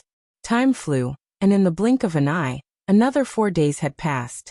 In these 4 days, there were not as many people entering Shangyang City as before, but it caused waves of excitement because spirit cultivator sects kept appearing one after another. The third-rate sects, Haoyi sect and Luoyu Manor, both came. Moreover, the leaders were all spirit pulse realm experts, which caused a wave of commotion. In addition, there were a few demonic cultivators of unknown origins that appeared in Shangyang City. Demonic cultivators were a special kind of spirit cultivator. The cultivation methods they cultivated, and the spirit techniques they used were mostly cruel and bloody. Moreover, most demonic cultivators had bad tempers, so they were not liked by many. On this day, Go Huarong was anxiously waiting for something in his room. He rarely showed such an anxious expression, so it was obvious that he was waiting for something or someone important. Not long after, Shui Wenli ran in with a head full of sweat, but his face was full of joy. Hall Master, I found it, I found it. The entrance to Marquis Buyuan's mausoleum is in the flat roof. Ha ha ha ha. Hearing this, Go Huarong laughed loudly and said, Good, good, good. This time, you've done a great job. In the future, when I'm old, I can rest assured that the Qingkou Hall will be in your hands. Shui Wenli was immediately shocked and said, I don't dare to take credit. Besides, Hall Master will break through to the Spirit Pulse realm in the future, and prolong your life. Hall Master, you're still middle-aged. Ha ha ha, okay, but don't make this matter public. Let the brothers of the Spirit Pulse realm, and above leave the city in batches. Before anyone else finds out, we'll take action first. Go Huarong ordered. Yes, but when do we inform Luoyu Manor and the old man surnamed Lu? Go Huarong thought for a moment and said, There's no rush. Let's arrange for our people to go out and make preparations. We'll inform them the day after tomorrow. At this moment, a voice came from outside. Hall Master, that Lu guy is here again. He's asking to see you. What? Go Huarong and Shui Wenli looked at each other in confusion. They had just discovered the location of the mausoleum, and that person had come knocking on their door. This was too much of a coincidence. However, they didn't suspect anything. After all, only the two of them knew about this in the city. Go Huarong replied, "Tell him to wait for me in the side hall." At this moment, Leng Shiqi was sitting in the side hall and slowly drinking tea. The best news for him in the past few days was that he had broken through to the 6th level of the spirit transformation realm. He was already at the peak of the 5th level of the spirit transformation realm when he was in the dark erosion spring. Later, he focused on cultivating the 7 fiend blood slaughter art, and his spirit force became even more refined. Originally, he could have broken through to the 6th level of the spirit transformation realm long ago. Unfortunately, he had been rushing to the Donglin County branch and carrying out missions for more than half a month. When he was preparing to return to the branch to cultivate in seclusion to break through, he inexplicably suffered an unexpected disaster, causing him to be seriously injured. In the past few days, his injuries had finally healed, and his cultivation had naturally broken through to the 6th level of the spirit transformation realm. It just so happened that he was about to enter Boiwanhu's tomb. It was naturally a good thing that his cultivation had broken through, and he was more confident. At this moment, he had nothing to do, so he opened the system and looked at his information. Name, Leng Shiqi Lu Xingji Cultivation, 6th level of the Spirit Transformation Realm Cultivation Method. Rank 3 Cultivation Method. Moonlight Cloud Manual Rank 3 Cultivation Method. Beast Origin Demonic Technique, Incomplete. Rank 4 Cultivation Method. 7 Fiend Blood Slaughter Art, Incomplete, Bloodline. Spirit Skill. Rank 2 Spirit Skill. Forest Front Finger Complete, Rank 2 Spirit Skill. Poison Fire Palm Complete, Rank 3 Spirit Skill. Channel Charging Sword Chi Complete, Rank 3 Spirit Skill. Floating Spirit Steps Complete, Rank 3 Spirit Skill. Devouring Light Flying Dagger Complete, System Coins. 41 When Leng Shiqi saw the last Devouring Light Flying Dagger complete, he laughed in his heart. This spirit skill was actually one of the rewards for giving the map to Go Huarong. At that time, he asked for a rank 3 spirit skill, but he did not deliberately specify what type. Thus, Go Huarong thought himself clever, and gave him a hidden weapon spirit skill that was even rarer than a movement spirit skill. This type of spirit skill was rare not because it was precious, but because it was very difficult to cultivate and was not very useful. Generally speaking, in the realm below the 4 levels of the Sky Realm, hidden weapons were indeed somewhat useful. Whether it was for sneak attacks or to buy time for oneself to escape, it was a good choice. Thus, many spirit cultivators from all walks of life would more or less carry some hidden weapons. However, as one's cultivation increased, the use of hidden weapons became less and less. For example, a Spirit Pulse Realm expert who had already opened the Spirit Sea could release Spirit Chi from their body, and had a protective Spirit Chi. Ordinary hidden weapons would not be able to injure them at all, even if it was a hidden weapon spirit skill. Thus, almost no one was willing to cultivate this type of spirit skill. Go Huarong treated it as trash and threw it to Leng Shiqi. However, no matter how difficult it was to cultivate this spirit skill, it was not a problem for Leng Shiqi. Now his devouring light flying dagger, complete, was also at the realm of perfection. In addition, he had not been idle for the past 2 days. He took the time to go to the Spirit Cultivator Business Street, and bought 3 flying daggers at a high price. Each of them was a rank 2 spirit artifact. This could be considered one of his trump cards. At this time, Leng Shiqi heard footsteps and stopped thinking. He picked up the teacup and continued to drink tea. "Brother Lu, does my tea taste good?" Go Huarong's voice sounded. Leng Shiqi put down the teacup and said politely, "Good tea, good tea." Go Huarong laughed heartily and said, "Haha, as long as it tastes good." "That's right. Why did Brother Lu come here today?" Leng Shiqi said casually, It's nothing. I just want to ask about the tomb." Go Huarong's eyes flashed and said, "Brother Lu can rest assured. With our 2 maps, I believe that you will find the tomb in a few days." To be honest, I still have some trivial matters to attend to. May I ask if Hall Master Go can give me a more precise time? It's not that I'm evading, but this kind of thing is hard to predict. It might take 10 days to half a month to find it, or it might be found tomorrow. Brother Lu, don't be anxious. Why don't you stay in the residence for a few days? If there is any news, you can inform Brother Lu at any time. Lung Shiqi thought about it and nodded his head in agreement. Go Huarong sneered in his heart and clapped his hands. Come, arrange the best room for Brother Lu.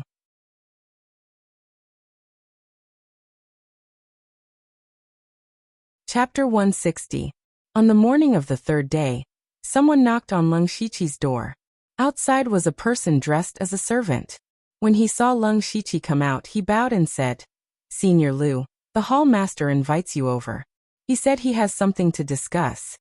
Lung Shiqi already knew what was going on, and immediately followed him to the main hall of the Qingkou Hall. At this time, there were more than 20 people in the main hall. Almost all of them were spirit cultivators of the spirit transformation realm. They were divided into 3 groups and stood clearly separated. On one side were the original leaders of the Qingkou Hall. They stood behind Go Huarong. On the other side were a few spirit cultivators dressed strangely. Lung Shiqi guessed that they were rogue cultivators recruited by the Qingkou Hall. As for the last group, there were 11 people wearing red robes. Each of them had a white feather embroidered on their shoulders. They were from the third-rate Luoyu Manor. Once the Luoyu Manor entered the city, Go Huarong invited them over. It was unknown what method he used to convince the Luoyu Manor to join forces with them. Lung Shiqi was the last person to arrive. Go Huarong saw him and said, This is Brother Lu. I gathered everyone here today to tell you a great piece of news. A great piece of news? Hee, let me guess. What are you guessing for? Even if you think with your knees, you know that Bu Yuanho's tomb has been found. The rogue cultivators immediately shouted excitedly, causing the disciples of the Luoyu Manor to feel disgusted. Go Huarong stretched out his hand and gestured for them to quiet down. He continued, Yes, we have found the location of Bu Yuanho's tomb. However, everyone here must not spread this news. After we are ready, we will immediately set off for the tomb. At this time, an elegant person sitting next to Go Huarong spoke. Hall Master Go, isn't it too ostentatious for us to leave the city with such fanfare? The person who spoke was the leader of the Luoyu Manor, Luo Xiuwen of the spiritual pulse realm. His cultivation was at the top of the group, and he was also Go Huarong's thigh. Go Huarong immediately smiled and said, That is indeed the case. Originally, this Go planned to let everyone disguise themselves and leave the city. But this Go thought about it. Wouldn't that damage the reputation of Luoyu Manor? Forget it. Even if others find out, it doesn't matter. After all, we've already taken the initiative. Luo Xiuwen glanced at Go Huarong expressionlessly. At that moment, Go Huarong felt an invisible pressure pressing down on his heart like a mountain, making him a little breathless. Luo Xiuwen said calmly, It's best if Hall Master Go doesn't use such petty tricks in the future. Inferior. Although his tone was very calm, it gave people the feeling that a volcano was about to erupt. Yes, I was muddle-headed. Go Huarong immediately nodded his head like a hammer and shouted, Everyone, split up and leave the city. Not long after, Lung Shiqi followed the few individual cultivators out of the city. They did not disguise themselves because no one paid much attention to them. Nowadays, there were countless individual cultivators coming and going in Shangyang City every day. It was impossible for everyone to be on guard. After they left the city, they rushed in the direction that Go Huarong said. They were not stingy with their spiritual power and traveled day and night. They finally arrived at their destination at noon the next day, Flat Top Hill. It was a low hill. The top of the hill was bare, with only a few weeds growing in the cracks of the rocks. It looked very desolate. One of the people in the crowd said in a strange tone, There's a tomb here? Or Master Ho's tomb? What a joke. Even commoners won't bury themselves in this barren land. It's none of your business. Do you think you've become a master just because you've read 2 books on feng shui? Another person immediately refuted. What do you know? Enough. What are you arguing about? There's movement over there. Maybe it's the people from Qingkou Hall. Let's go and take a look. Then Leng Shiqi and these people went around from the side and saw a large group of people busy with something. When they got close, Wen Shui greeted them politely. Heroes, you must be tired from your journey. Please rest here for a while. The tomb is about to be opened. When the hall master and the others arrive, we can go in and explore. Leng Shiqi and the others nodded and went to the nearby tents to recover their spiritual power. Leng Shiqi found an empty corner and quietly opened his supercilious eyes to explore the interior of the tomb. However, something happened that shocked him. He could not see through the walls of the tomb. Leng Shiqi was shocked. His supercilious eyes had an extremely strong ability to see through things. At this time, he could only see through some sand and stones on the surface. Then he was blocked by a thick wall. This tomb of Boiwanhu is really not simple. I'm afraid there's something like an isolation array inside. Leng Shiqi thought silently. In the end, he could only close his supercilious eyes and go back to recover his spiritual power. In the afternoon, people from Qingkou Hall and Luoyu Manor arrived one after another. As soon as Go Huarong arrived, Wen Shui immediately said something. Go Huarong's face showed some joy. Then he walked over and said loudly, "Everyone, the door of the tomb is about to open. We have the advantage. After entering the tomb, as long as we get the tomb, I will fulfill my promise." However, just as he finished speaking, there were sounds of footsteps behind him. Judging by the sound, there were many people. What's going on? Go Huarong and the others' faces changed. Everyone hurried forward and saw a group of guards wearing silver light armor rushing over in an orderly manner. Behind them were dozens of loose cultivators, and more than half of them were people.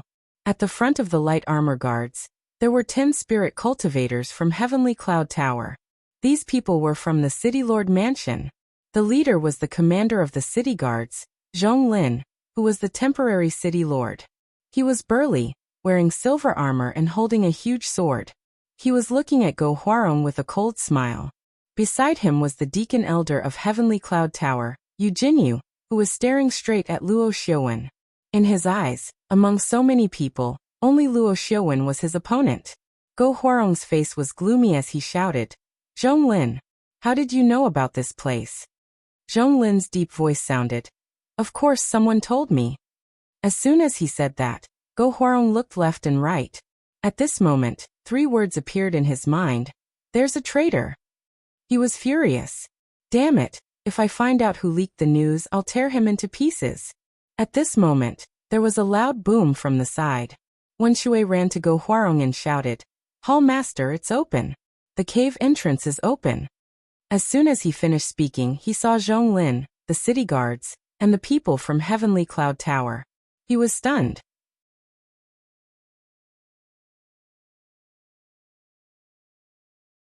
Chapter 161.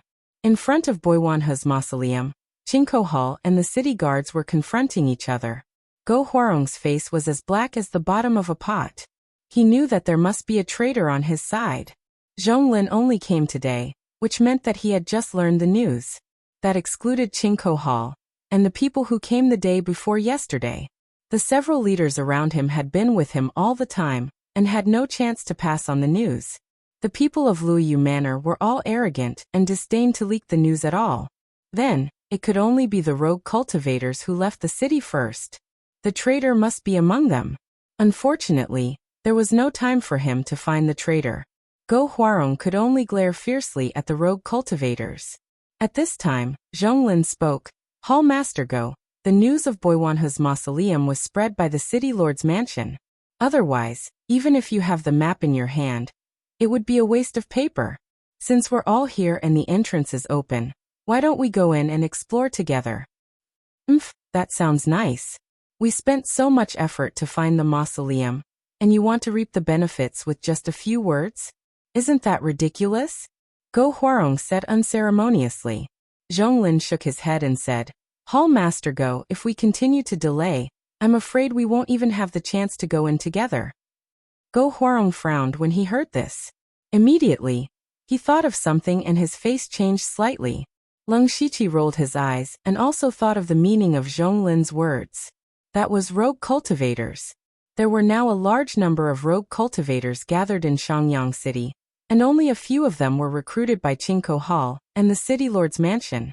There were hundreds and thousands of rogue cultivators in the city.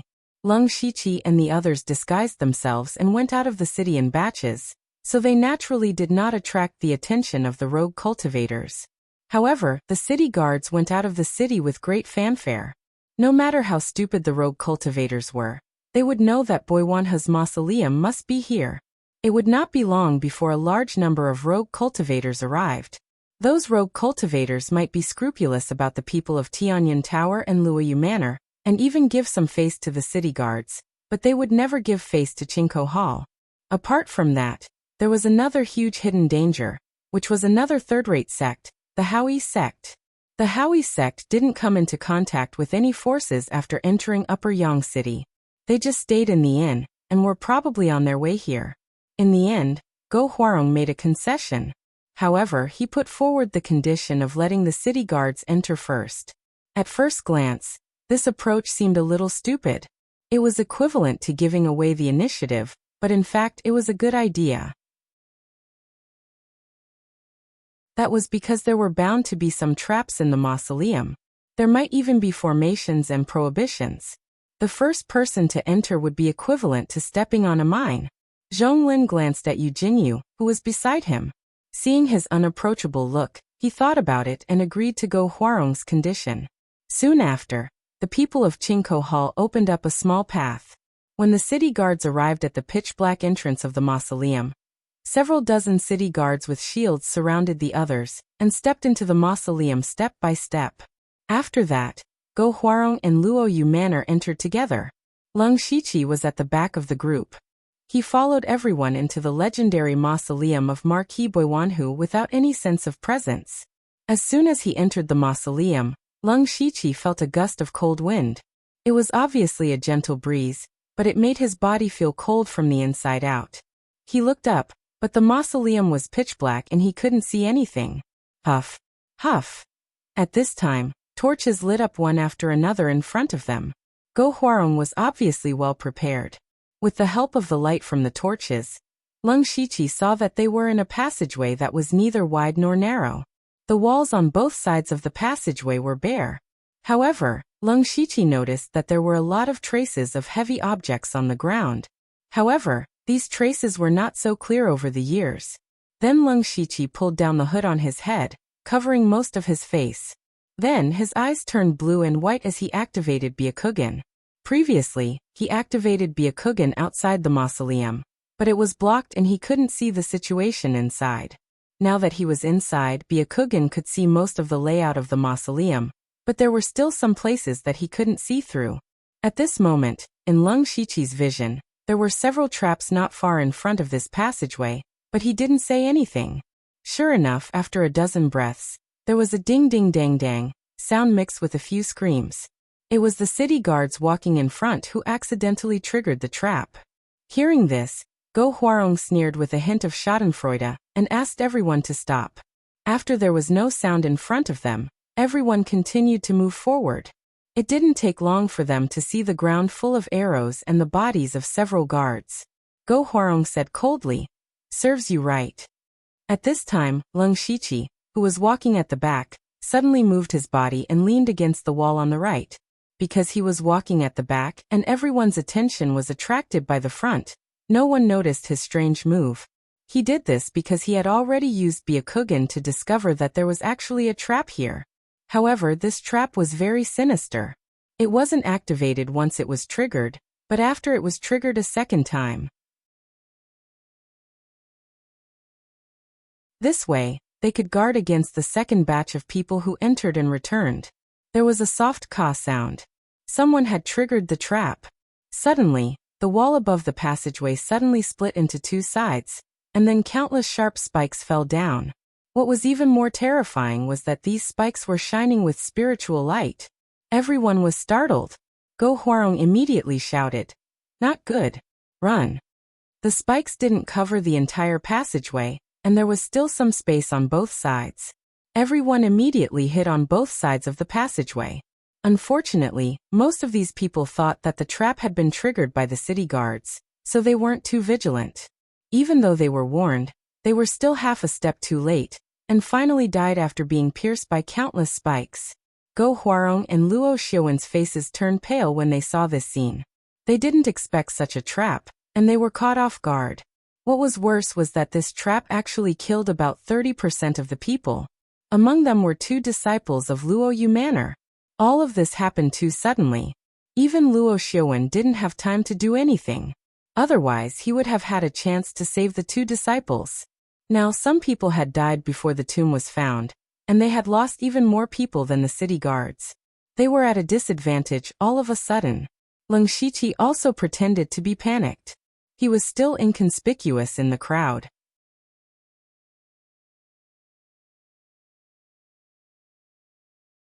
Chapter 162.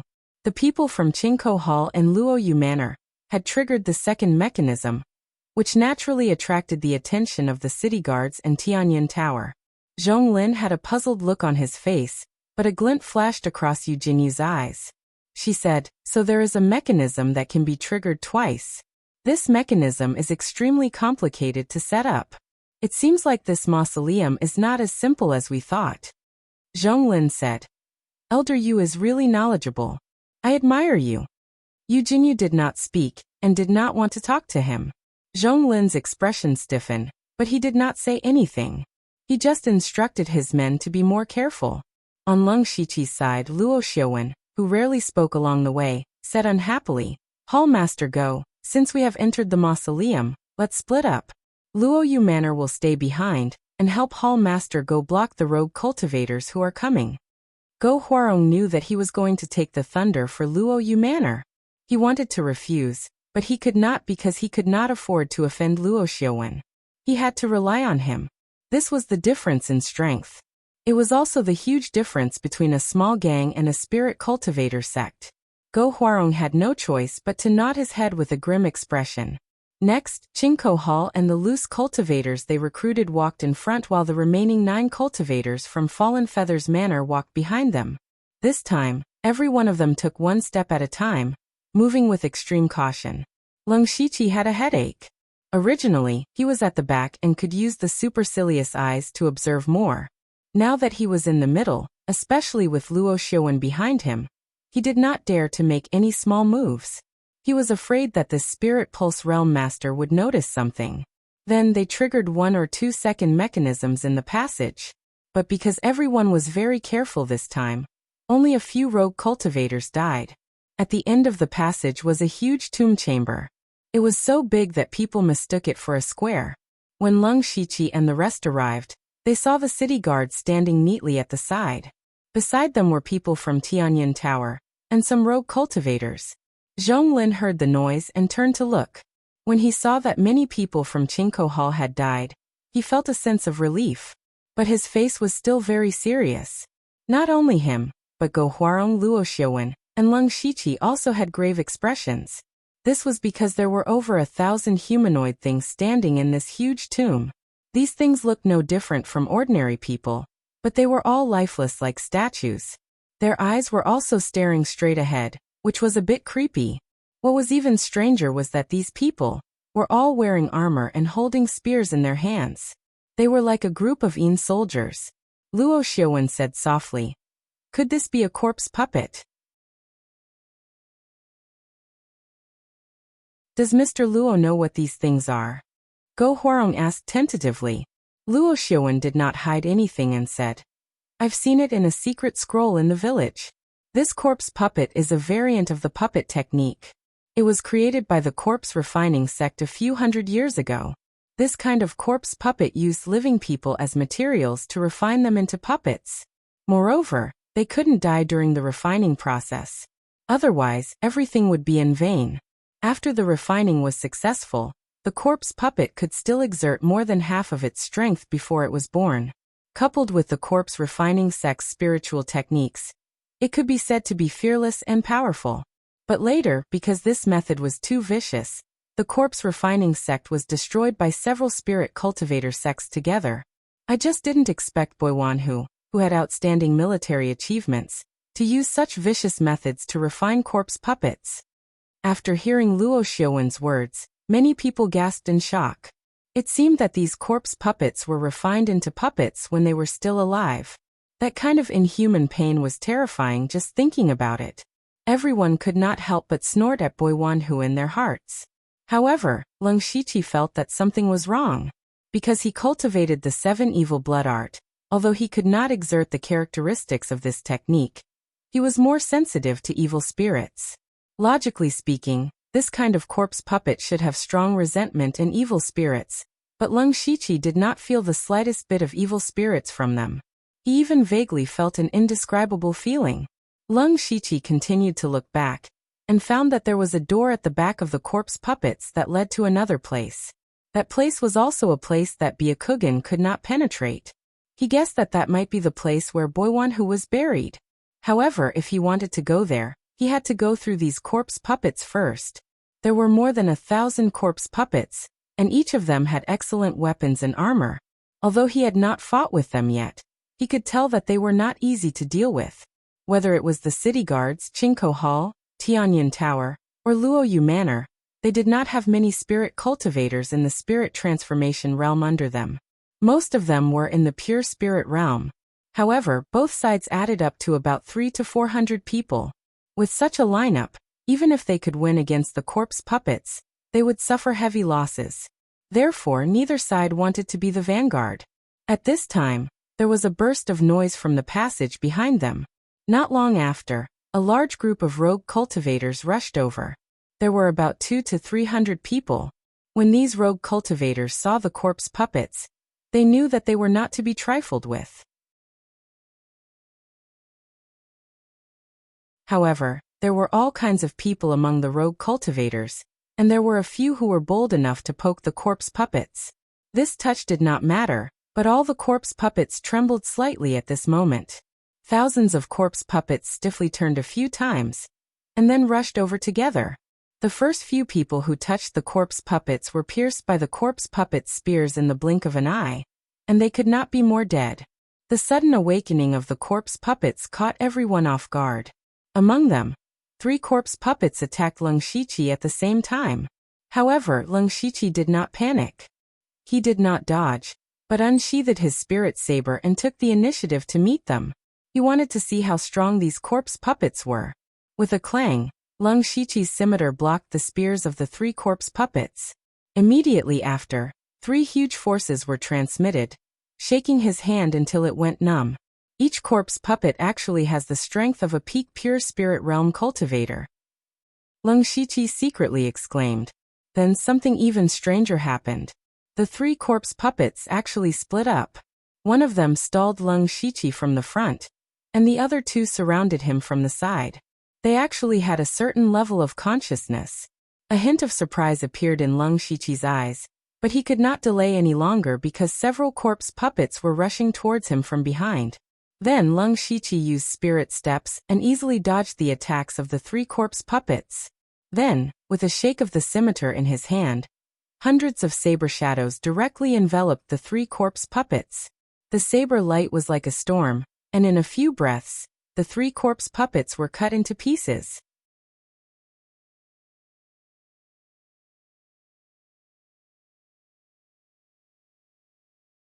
Chapter 163. Lung Shiqi pulled himself out and looked around. The people from the various forces had gathered and were fighting for themselves. There were not many spirit cultivators in the spirit transformation realm in the city guards and Chinko Hall, but they had the advantage of numbers. At this moment, they formed a circle and hugged each other. The people outside were injured or did not have enough spirit energy, so the people inside immediately went up and stabilized their position. Although the people in Heavenly Cloud Tower and Luoyu Manor were few, they were all elite disciples in the spirit transformation realm. There were even spirit pulse realm experts. At this moment, Heavenly Cloud Tower's Deacon Elder Yu Jinyu suddenly slapped out. A majestic palm force surged out and instantly destroyed more than a dozen corpse puppets. Luo Xiaowen of Luoyu Manor actually used a brush as his weapon. He swung the brush freely among the corpse puppets. Every time he wrote, he would kill a corpse puppet. These corpse puppets were no threat to the 2 of them at all. Only the rogue cultivators were killed by the corpse puppets. They were not strong enough, and could not trust each other to work together. Almost half of them were killed by the corpse puppets. The rogue cultivators standing near the passage were scared out of their wits, and hurriedly ran back to the passage to leave. However, before they could run a few steps, they ran into 5 people dressed in black. These 5 people had pale skin and were expressionless. A rogue cultivator who ran out accidentally bumped into one of the black-clothed men, because he didn't look back. The black-clothed man glanced at him, and immediately opened his hand, crushing the rogue cultivator's throat with lightning speed. The remaining dozen or so people stopped abruptly and looked at each other in dismay. However, they immediately ignored the dead man, and wanted to continue moving forward. Unexpectedly, the faces of the other 4 black-clothed men revealed a wisp of desire, and then they suddenly attacked those rogue cultivators. This attack shocked the rogue cultivators. Only then did they realize that the 5 black-robed men were all in the late stage of the spirit transformation realm. How could these rogue cultivators be their opponents? In the blink of an eye, they were killed in an extremely tragic manner. The 5 black-clothed men walked into the huge tomb with blood on their lapels. Lung Shiqi, who was closest to the passageway, noticed them immediately. Then, he sensed a strong murderous aura and the smell of blood from the 5 men. These people must be the devil cultivators from Shangyang City. They're as cruel as the rumors say. No wonder they're so popular. Now, only the people from the Howie sect had yet to appear. What were they waiting for? Aren't you afraid that the Heavenly Cloud Tower and Luoyu Manor will snatch everything away? Lung Shiqi was dealing with the zombies around him with ease, so he had the time to observe and think about other things. He didn't kill the corpse puppet as quickly as he did in the beginning. Instead, he led the corpse puppet to move left and right to buy time. In other words, he was slacking. The 5 fiendish cultivators seemed to feel that they had not killed enough. After entering, they took the initiative to kill the corpse puppets. Furthermore, their attacks were straightforward and ruthless, and they cooperated very well with each other. In terms of killing the corpse puppets, they were not slower than Eugeniu and Luo Xiuwen. As the number of corpse puppets decreased, the pressure on everyone lessened. Gradually, the spirit cultivators took control of the battle. At this time, Lung Shiqi was no longer slacking. After killing 20 to 30 corpse puppets in a row, all the corpse puppets had been wiped out. At this time, there were only about 100 people left on the Qingkou Hall's side. The city guards were slightly better. The Heavenly Cloud Tower, Luoyu Manor, and the 5 fiendish cultivators did not suffer much damage. They only consumed more spiritual power. The most miserable were the rogue cultivators. Not long ago, there were hundreds of rogue cultivators, but now there were only a few dozen left. This was the sorrow of rogue cultivators. They did not have good cultivation talent, and did not have good cultivation methods or spiritual skills. However, they also wanted to go further, so they stepped into this tomb to fight for an opportunity. Unfortunately, more than half of them had died before they even saw the tomb. Lung Shiqi could not help but feel a trace of sorrow for them. Rogue cultivators could be said to be the lowest existence among spirit cultivators. Today was the golden age of spirit cultivators. However, any slightly better cultivation methods, spiritual skills, and even cultivation resources were firmly in the hands of various spirit cultivator sects and empires. However, regardless of whether it was spirit cultivator sects or empires, they would only recruit people with decent cultivation talent. If they really could not do it, they would still have connections. However, the vast majority of people in this world had neither talent nor connections. They could only be reduced to rogue cultivators. All day long, they fought for a little bit of resources until they bled and even lost their lives. Of course, this thought only flashed through Lung Shiqi's mind. He immediately approached the crowd of Qingkou Hall and looked at the door behind the corpse puppets. Everyone gathered in front of the door. The door was 20 feet tall and smooth. The strange thing was that there was not even a door knocker. How do I open this door? At this time, Eugeniu walked forward and stretched out a finger. Immediately, a white finger force shot out from his body and shot towards the door. With a ding sound, Eugeniu's finger hit the front of the door. A translucent light curtain flashed and blocked this finger. There's a restriction. Eugeniu shouted. Luo Xiaowen walked over. His eyes shone with spiritual light as he said, "It should be a pure defensive restriction. It's not very strong. Let's try to break it together." Yu Jinyu nodded and said, "Okay." Then Luo Xiaowen's brush tapped lightly. The seemingly ordinary brush in his hand was like a sharp sword, giving people a feeling of extreme sharpness.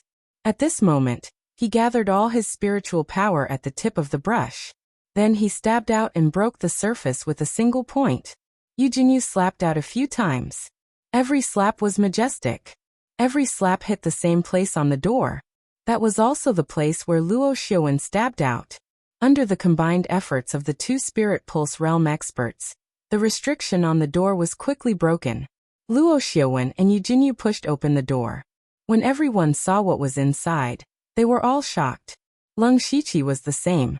Just as they opened the stone door, on top of the flat roof, 9 spirit cultivators in white sat in a circle. In the circle was a strange array. In addition, there was an old man with a long beard who was frowning and muttering to himself. "Strange, strange, this place is not a place with good feng shui. This is clearly a place of evil. In this way, Bo Yuanho's corpse will probably be eroded by the evil aura. Now that more than 300 years have passed, it is very likely that it will condense into a fiend corpse. He was a spirit aperture realm expert when he was alive. If he condensed into a fiend corpse, it would be a disaster. No, the evil aura here is a bit strange. There doesn't seem to be much negative aura in it. Strange, strange, why did Bo Yuanho bury himself here? What is he doing?"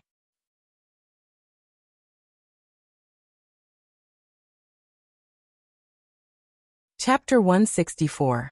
After the door was opened, before anyone could see what was inside, boundless yin qi gushed out at a speed visible to the naked eye. If Lung Shiqi felt a little chilly when he entered the mausoleum, then the yin qi was rushing toward him now.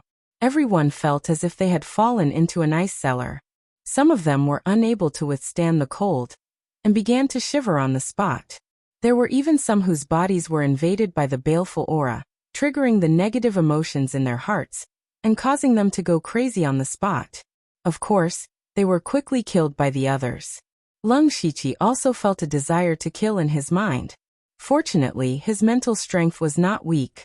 He mobilized his mental strength in time to suppress the impulse. What surprised him was that the 5 cruel demonic cultivators did not show any abnormalities. When the yin qi gradually dissipated, Lung Shiqi followed the crowd into the tomb. The area here was not small, just a little smaller than the tomb outside. There were circles of pitch-black iron pillars around the tomb, and each of the iron pillars was connected by chains. A heavy coffin was suspended in the middle of the layers of chains. The coffin was pale gold in color, and it was engraved with strange patterns. This should be the main tomb of Boiwanhu. Lung Shiqi opened his Byakugan again, but he still could not see the inside of the coffin. Seeing this coffin, Yu Jinyu and Luo Xiaowen's eyes could not help but burn. Go Huarong and Zhong Lin's eyes lit up. The others were even more unbearable. The word greed was written all over their faces, and some even drooled. Lung Shiqi, on the other hand, had been observing the iron pillars and chains. This scene gave him a sense of déjà vu. He thought for a moment, and finally remembered that when the fusion blood beast appeared on the 5th floor of the blood-colored tower, the formation that trapped it was similar to the one here. It was just that the formation in this tomb was much larger than that time. He secretly guessed. Could it be that this place is suppressing or sealing something? The yin qi just now was also very strange. Could it be suppressing Bonhu? While Lung Shiqi was thinking, the others couldn't help but talk about it. This must be Marquis Buyuan's coffin. Without a doubt. Such a big coffin. How much gold and silver are there in it? Gold, silver, and treasures are nothing. There must be natural treasures inside. Maybe there are even cultivation methods and spiritual techniques. So what if there is? It has nothing to do with us. In the end, it still belongs to those few people. The people he was referring to were naturally Yu Jinyu, Luo Xiaowen, Go Huarong, and Zhong Lin. At this moment, the 4 of them were discussing something in low voices for the first time. Yu Jinyu said straightforwardly, "Who will open the coffin?" Luo Xiaowen and Go Huarong fell silent. This tomb was full of traps. There must be some traps on the last coffin. Whoever opened the coffin would be in danger. The corner of Yu Jinyu's mouth twitched as she continued. Why don't we let those people come? As he spoke, he pointed at the remaining dozens of rogue cultivators. The other three immediately understood what she meant and nodded. Then the people from the four forces surrounded the rogue cultivators. Those people felt something was wrong, but it was too late to run now. What are you doing? Yu Jinyu's gaze fell on the person who spoke. It was a middle-aged man who looked a little sloppy. He felt a chill down his spine when he was stared at by Yu Jinyu. Yu Jinyu pointed at him and said, "You go open the coffin." The sloppy middle-aged man's expression changed drastically. He immediately shook his head like a rattledrum. What? No, I won't go. Yu Jinyu's gaze turned cold as she sneered. Humph, this is not up to you. If you want to live, go open the coffin. Don't make me say it a third time. The sloppy middle-aged man saw the murderous intent in Yu Jinyu's eyes. If he didn't agree, he would be lying here forever. It was dangerous to open the coffin. If he didn't open the coffin, he would die. This was an easy choice to make. He could only compromise. He mustered up his courage and walked through the chains to get close to the coffin. Everyone's gaze fell on him. Lung Shiqi also stared at this person to see if there was any danger in the process of walking into the coffin. However, to everyone's surprise, the sloppy middle-aged man actually reached the bottom of the coffin. Lung Shiqi thought to himself, aren't these chains some kind of array formation? Maybe I'm thinking too much. The sloppy middle-aged man jumped on top of the coffin. Although the coffin was suspended in the air, it didn't move at all. The sloppy middle-aged man moved to the side and stood on the iron pillar at the corner of the coffin. He rubbed his hands and grabbed the coffin lid with both hands. The sloppy middle-aged man tried to lift the coffin lid with all his strength, but the lid didn't move at all. Then his spirit force surged and there was a faint light on his arms. His face turned red, but he still couldn't open the coffin. Yu Jinyu pointed at 3 people in a row and said, You and you go over too. The 3 people he pointed at were all rogue cultivators at the spirit transformation realm, so the 3 of them could only go over with a calm face. They and the sloppy middle-aged man stood at the 4 corners. Then they used all of their spirit force to grab the coffin lid. With a GA sound, the coffin lid moved. The 4 of them were overjoyed. They immediately increased their strength and suddenly lifted the coffin lid. Lung Shiqi's expectation of a scene filled with baleful aura did not happen. He immediately activated his supercilious eyes and looked over.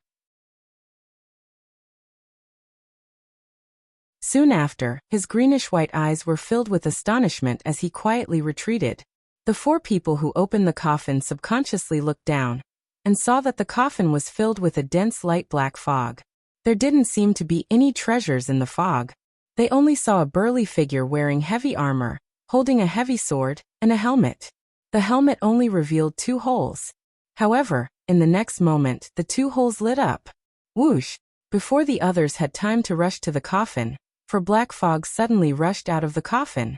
It turned into a huge ghost claw, and instantly grabbed the 4 people who opened the coffin and dragged them into the coffin. Immediately, there was a burst of shrill screams. The coffin trembled slightly, and then there was no more sound. Yu Jinyu and Luo Xiaowen looked at each other. This situation was indeed beyond their expectations. The aura from the 4 fog was stronger than theirs. At this moment, an old man in white rushed in from the door behind them. He shouted in a panic, "Don't open the coffin, don't open the coffin." As soon as he finished speaking, the black fog in the coffin instantly rushed to the sky.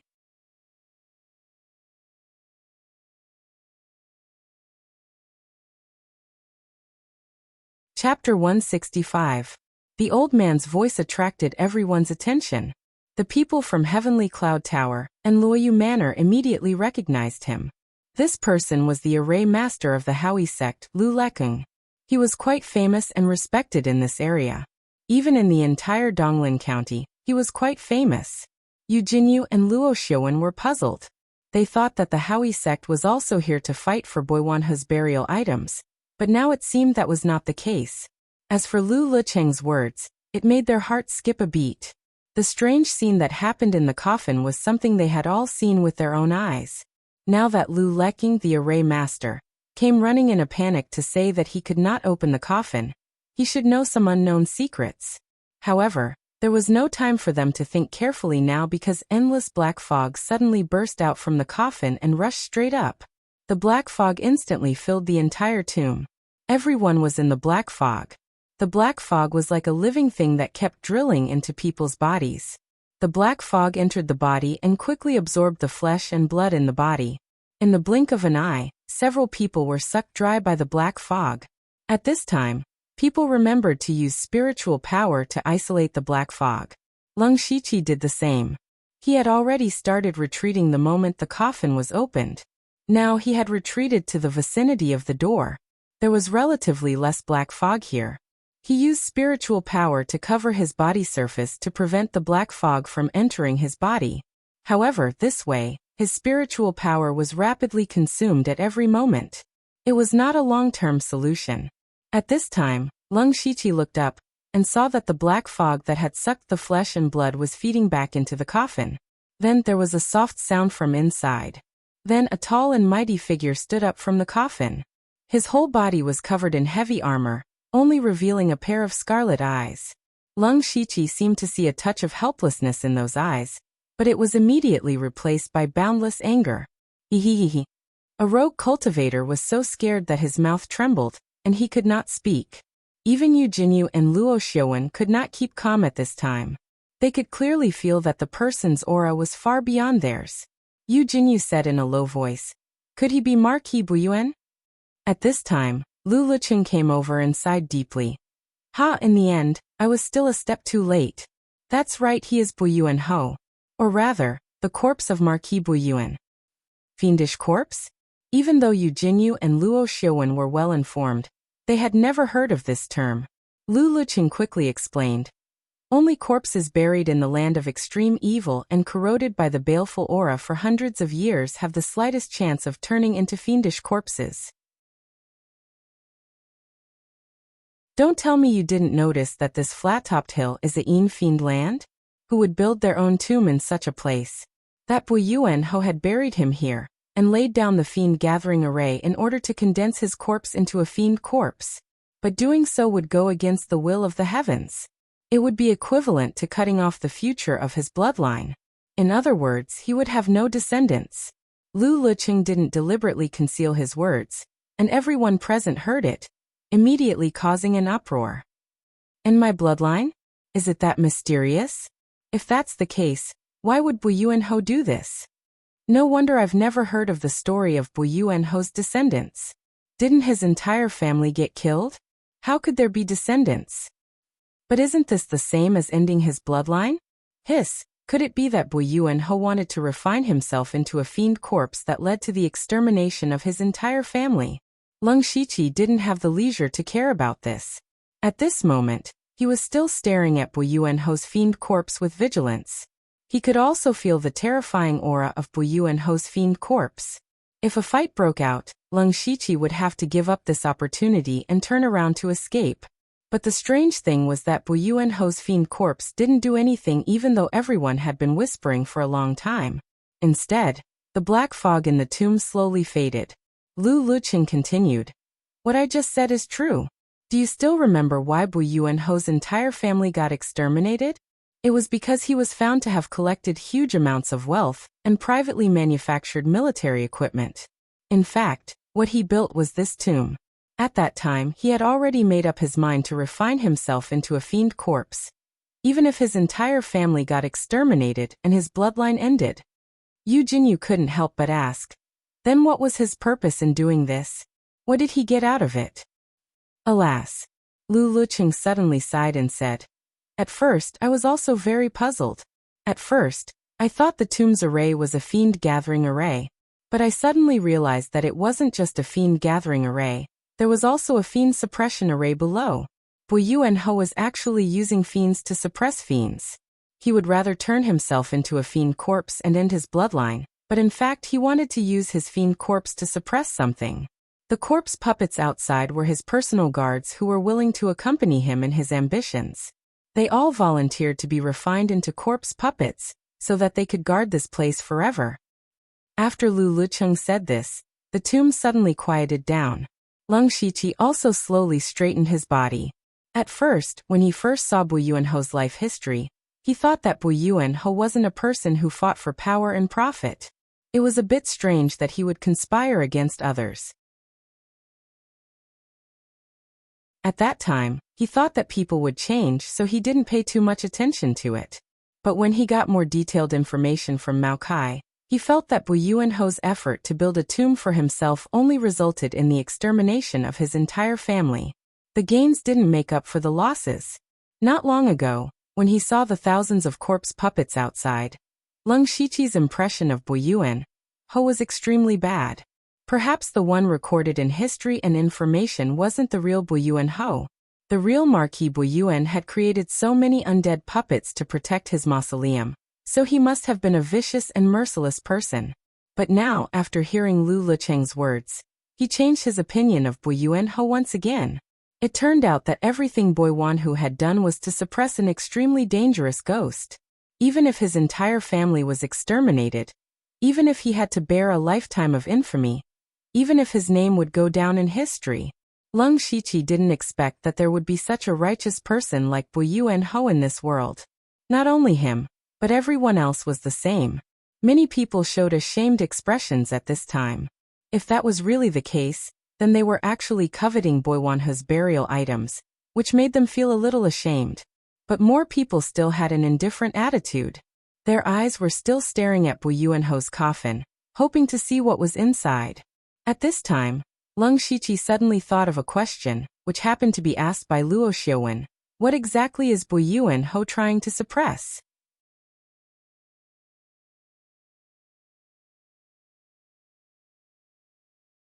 Chapter 166. Before Lu Leqing could answer, 5 shadows suddenly appeared under Bu Yuanho's coffin. They each held an unknown spherical object in their hands, then raised it up and pressed it against the bottom of Bu Yuanho's coffin. Then, 5 pitch-black streams of ink gushed out of the spherical objects and wrapped around Bu Yuanho's coffin like 5 tentacles. At the same time, Bu Yuanho's coffin lit up with a pale golden light, but it was suppressed by the ink streams as soon as it appeared. Bu Yuanho's corpse began to tremble all over, and the black mist around him quickly faded. He let out an unwilling roar and swung his heavy sword down.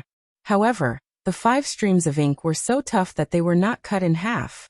This series of changes was unexpected to everyone, especially Lu Licheng. His expression changed abruptly as he shouted, "Quick, stop them! Otherwise we'll all die!"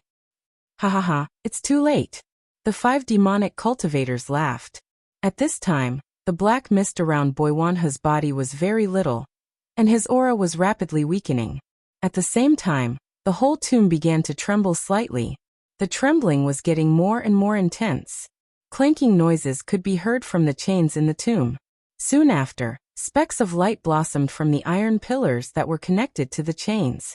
The light extended along the chains, and in the blink of an eye, all the chains were covered in a layer of light. An extremely complicated array appeared on the floor of the tomb. At the center of the array was Bu Yuanho's coffin. At this time, the ground there was constantly moving up and down, as if something was about to rush out.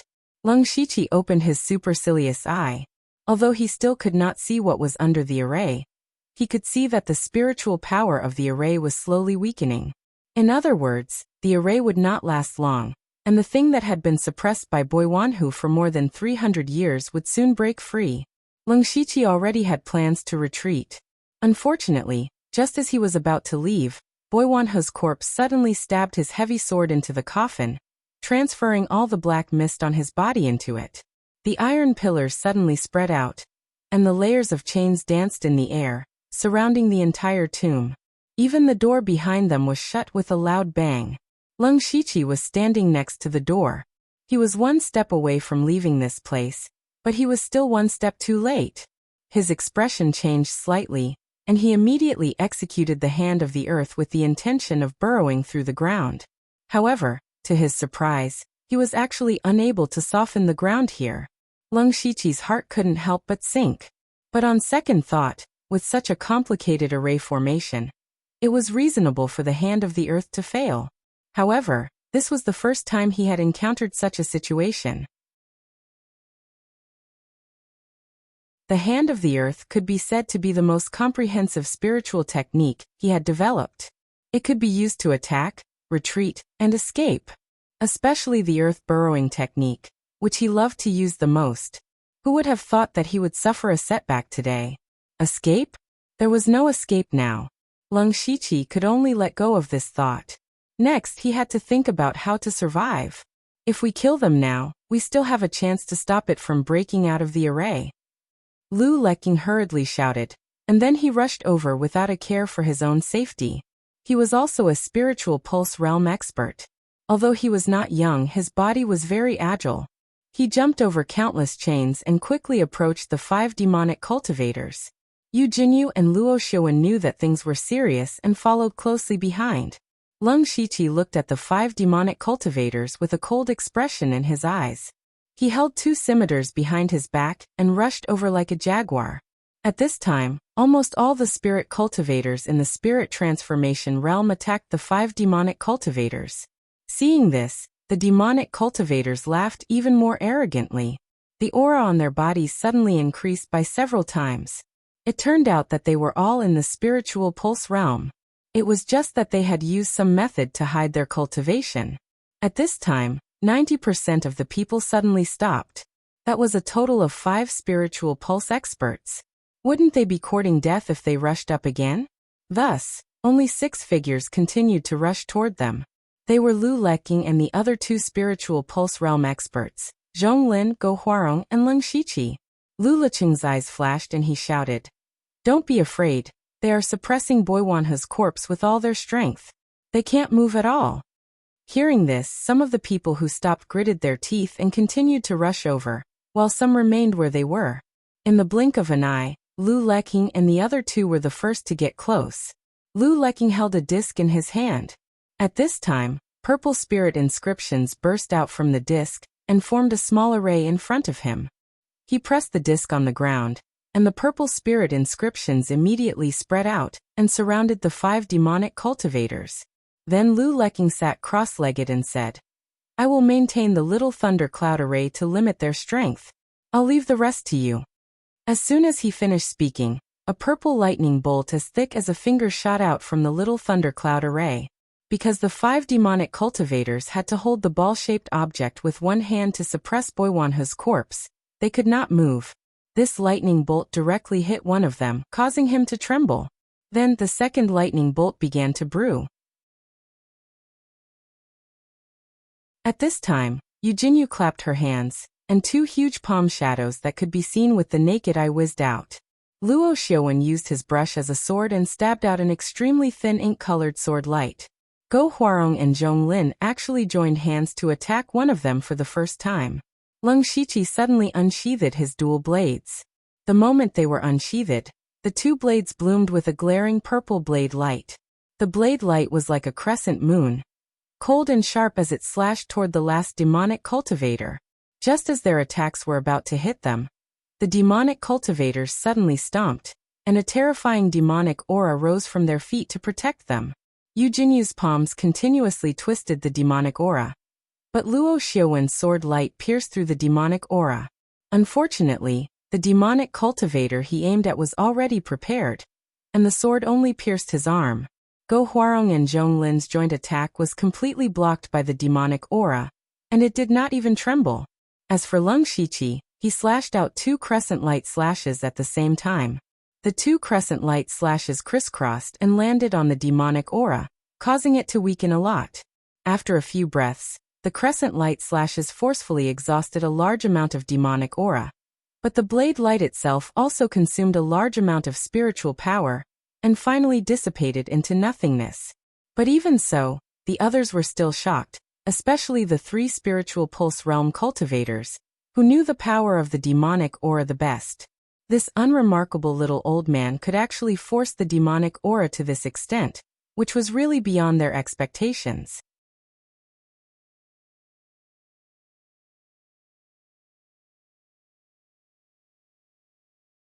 Chapter 167. In terms of pure offensive power, Lung Shiqi's 2 blade rays were only slightly weaker than Yu Jinyu's. It had to be known that Yu Jinyu was at the spirit pulse realm, But Leng Shiqi was only at the 6th level of the spirit transformation realm. Looking at his attire, he didn't look like someone from a spirit cultivation sect.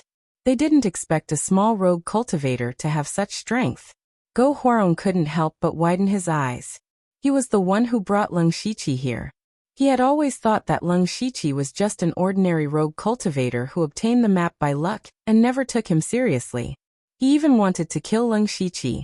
Now that he saw how strong Leng Shiqi was, Go Huarong was glad that he didn't make a move against Leng Shiqi. Otherwise, he might have been the one to die. Seeing this, Zhonglin secretly said, "So it's him."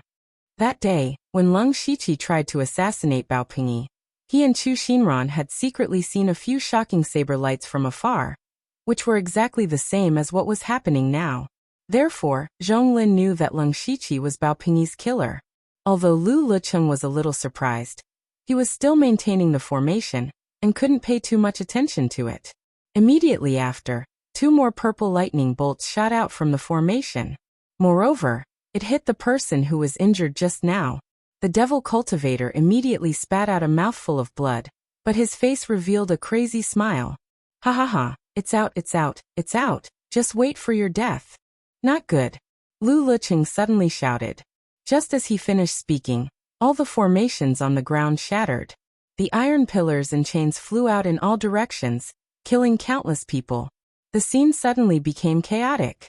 Leng Shiqi relied on the spirit steps to nimbly retreat, dodging one iron pillar and chain after another. During this process, he saw a huge palm break out of the ground. The 5 devil cultivators all retreated, no longer paying attention to Bo Yuanho's corpse, because at this time, the corpse's aura was abnormally low. The giant hand continued to stretch out, revealing a thick, pitch-black arm. When the arm came into contact with Boyuanho's coffin, it suddenly moved and sent Boyuanho's corpse and the coffin flying with a slap. At this time, some people also noticed that the coffin was empty. There was nothing inside. The gold and silver treasures, heavenly materials and earthly treasures, cultivation methods and spiritual techniques, and high-grade spiritual artifacts that they had imagined were all nowhere to be found. It turned out that this was an empty tomb. However, at this moment no one was thinking about this. They were only thinking about how to survive. After the huge arm overturned the coffin, the ground began to crack, as if a huge monster was about to break out of the ground. Boom! With a loud bang, countless tiles on the ground exploded as if they were swept away by a hurricane. Then, a pillar of monstrous devil chi gushed out from the ground, and a huge body that was more than 20 feet tall was faintly discernible in the devil chi. The 5 devil cultivators all revealed crazed and fanatical expressions. Black Fiend Demon Corpse. The Black Fiend demonic corpse has finally appeared. Haha, it's ours. However, before they could finish speaking, the thing that they called the Black Fiend Demon Corpse directly slapped them. The demonic corpse's attack revealed a terrifying aura that far exceeded the spirit pulse realm. But strangely, the 5 devil cultivators did not reveal the slightest bit of panic. It was as if all of this was within their expectations. The devil chi around each of them flashed, and the 5 of them strangely dodged the Black Fiend Demon Corpse's attack. Moreover, they spread out in 5 directions to surround it. Then each of them took out a small, light golden needle. With a flick of their fingers, the golden needle ignored the devil chi around the Black Fiend Demon Corpse and shot into its body. The needle was very small, not even as thick as the Black Fiend Demon Corpse's hair. But it was this small golden needle that caused the terrifying Black Fiend Demon Corpse to howl in pain. Then, with the golden needle as the center, countless golden runes quickly spread out. These runes covered more than half of its body like a seal. One of the devil cultivators shouted, "Even if it's your 1,000-year-old Black Fiend Demon Corpse, you still want to cause trouble in front of us. Obediently kneel down and accept your submission." This series of huge changes made everyone a little dumbfounded. Blood flowed from the corner of Lu Licheng's mouth. His eyes were filled with shock as he muttered, "Golden Thread Fiend Needle. How could they have such a treasure? Who are they?" One of the devil cultivators said, "You don't deserve to know our identity. You only need to know that you don't disturb us. Bo Yuanho sacrificed a lot to suppress this Black Fiend Demon Corpse. Our goal this time is to subdue this demonic corpse and prevent it from causing trouble in the world. This can also be considered a good karma. I think Bu Yuanho's spirit can rest in peace now. We can forget about the matter of you attacking us just now." Leng Shiqi could not help but frown. Only now did he finally understand that Bu Yuanho sacrificed himself to suppress this 1,000-year-old black fiend demon corpse. And from the beginning to the end, there were no treasures in this tomb at all. The most precious thing was naturally the black fiend demon corpse. The 5 devil cultivators came for it, but to Leng Shiqi and the others, it was not a treasure, but a ghost that could take their lives. Leng Shiqi also felt a little sullen. In the end, it was like drawing water with a bamboo basket. He did not get anything and wasted so much time. The others were even more unwilling. It was these devil cultivators who played them like monkeys. Now they did not get any benefits and had to watch helplessly as the devil cultivators sealed the demonic corpse. Did they treat them like air? However, at this time the black fiend demon corpse suddenly changed. Under the suppression of the golden thread fiend needle, the black fiend demon corpse could not move. The 5 devil cultivators took out many miscellaneous things and arranged a formation, as if to subdue the demonic corpse. At this moment, a pure black chi suddenly gushed out from the top of the demonic corpse's head. The black chi transformed into the same appearance as the demonic corpse, but it was much smaller, only as tall as a child. After this black chi appeared, the 5 devil cultivators immediately showed a look of horror and shouted in unison, "Demonic spirit? This black fiend demon corpse actually gave birth to a demonic spirit." Ha ha! The demonic spirit laughed crazily, but its voice was abnormally sharp, piercing people's ears and causing incomparable pain. Leng Shiqi hurriedly circulated his spirit energy to resist, and felt a little better. He did not know what a demonic spirit was, but he knew that things had changed again. Sure enough, after the demonic spirit finished laughing, it suddenly turned into a ghostly shadow and pounced into the crowd of city guards. Wherever it passed, everyone's eyes rolled back and they fell to the ground. When it flew over Zhonglin's head, it paused for a moment, then entered Zhonglin's body. Ah! Zhonglin let out a horrifying scream. His body began to twist strangely, his eyes turned pitch black, and his entire body was covered with dense demonic patterns. The aura on his body also rose wildly, and in the blink of an eye, it was comparable to the spiritual pulse realm. Zhonglin looked around and smiled evilly. He raised the large sword beside him, and began to slaughter the city guards like a tiger entering a flock of sheep. Haha, this feeling is still more fascinating. Seeing this, the 5 devil cultivators could no longer remain calm. They were still maintaining the formation to subdue the demonic corpse, so they had no time to deal with the demonic spirit. The demonic spirit was slaughtering the city guards, but suddenly with a poochie sound his arm exploded by itself. A weak body, this is not bad. After Zhonglin said this, his body fell limply. The demonic spirit reappeared and charged directly at a person.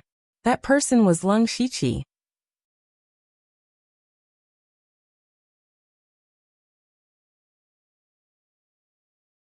Chapter 168. Leng Shiqi cursed his bad luck when he saw the demon spirit rushing toward him.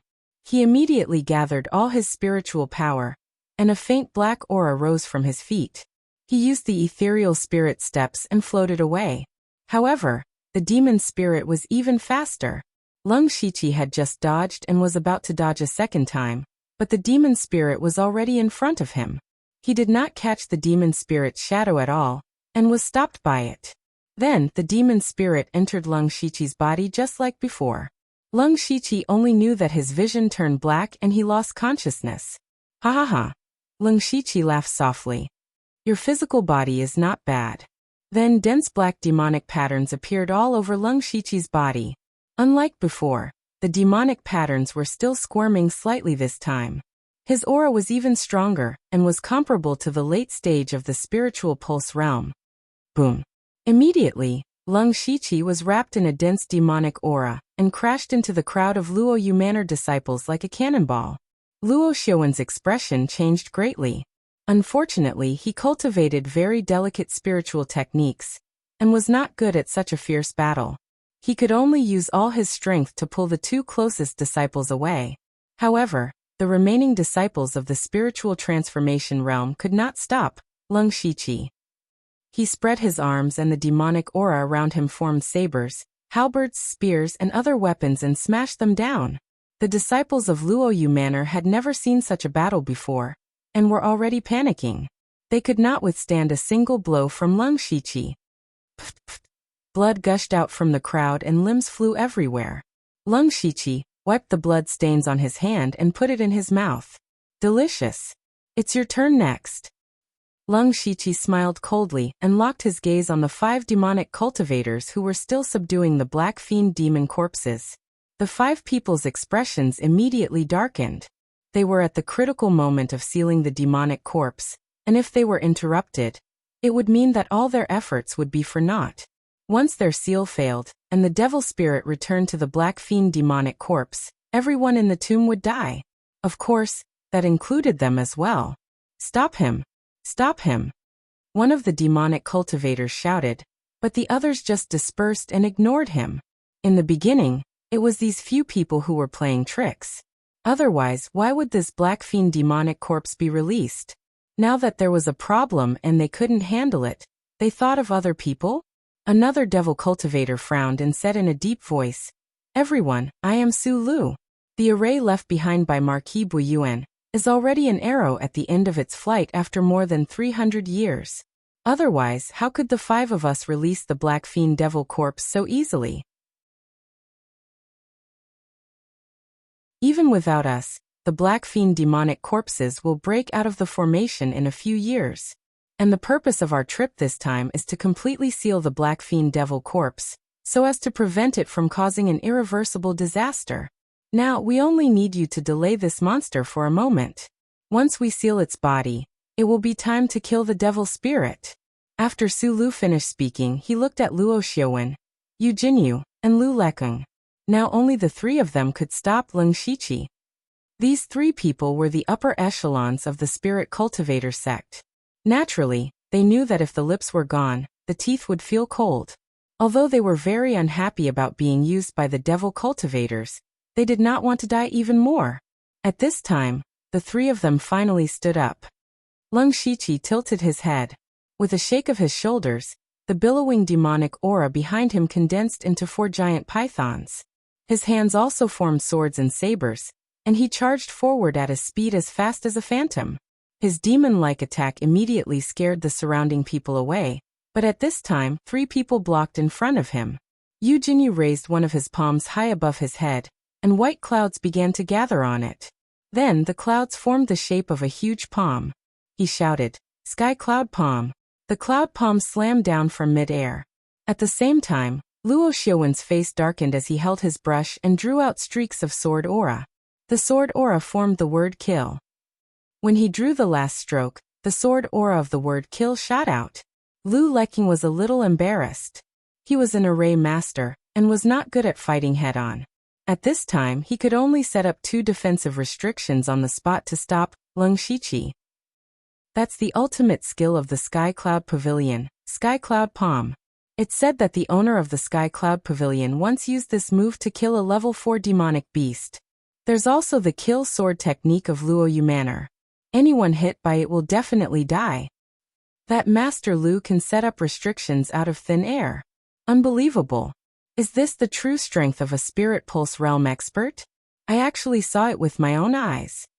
If I can get out of here alive today, this is enough for me to brag about for a year.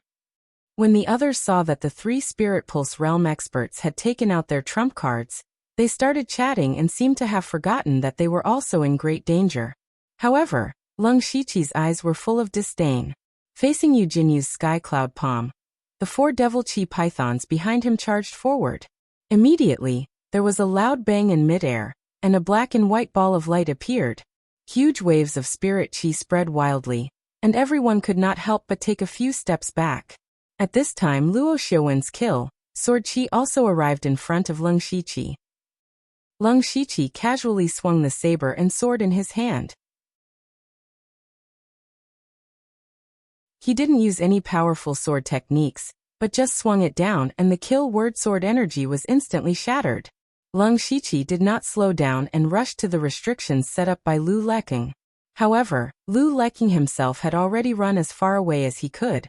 He saw Lung Shiqi easily break Yu Jinyu and Luo Xiuwen's attacks and knew that these two restrictions could not stop him at all. Sure enough, the devil qi around Lung Shiqi surged. He directly ignored the two restrictions and rushed forward. The devil qi pythons behind him, and the sword in his hands were all aimed at the 5 demon cultivators. Su Lu and the others were already a little regretful at this moment. They thought that this trip would be very smooth, but they did not expect this black fiend demon corpse to give birth to a demon spirit. Now that the demon spirit had found a suitable body and exploded with such terrifying combat power, even if the 5 of them worked together, they might not be a match for the demon spirit, not to mention that they now had to maintain the array that sealed the demon corpse. Just as they did not know what to do, Lung Shiqi suddenly stopped. The demonic patterns on his body were slowly fading, and the demonic aura around him was disappearing by more than half. The 4 giant pythons and the sword had also disappeared into nothingness. Moreover, his upper body began to twist stiffly. Everyone was stunned when they saw this. The 5 demon cultivators' faces lit up. Although they did not know the reason, this did give them more time. They immediately put more effort into the seal. Then half of Lung Shiqi's face faded. He said with half of his mouth strangely, "Scram. Out."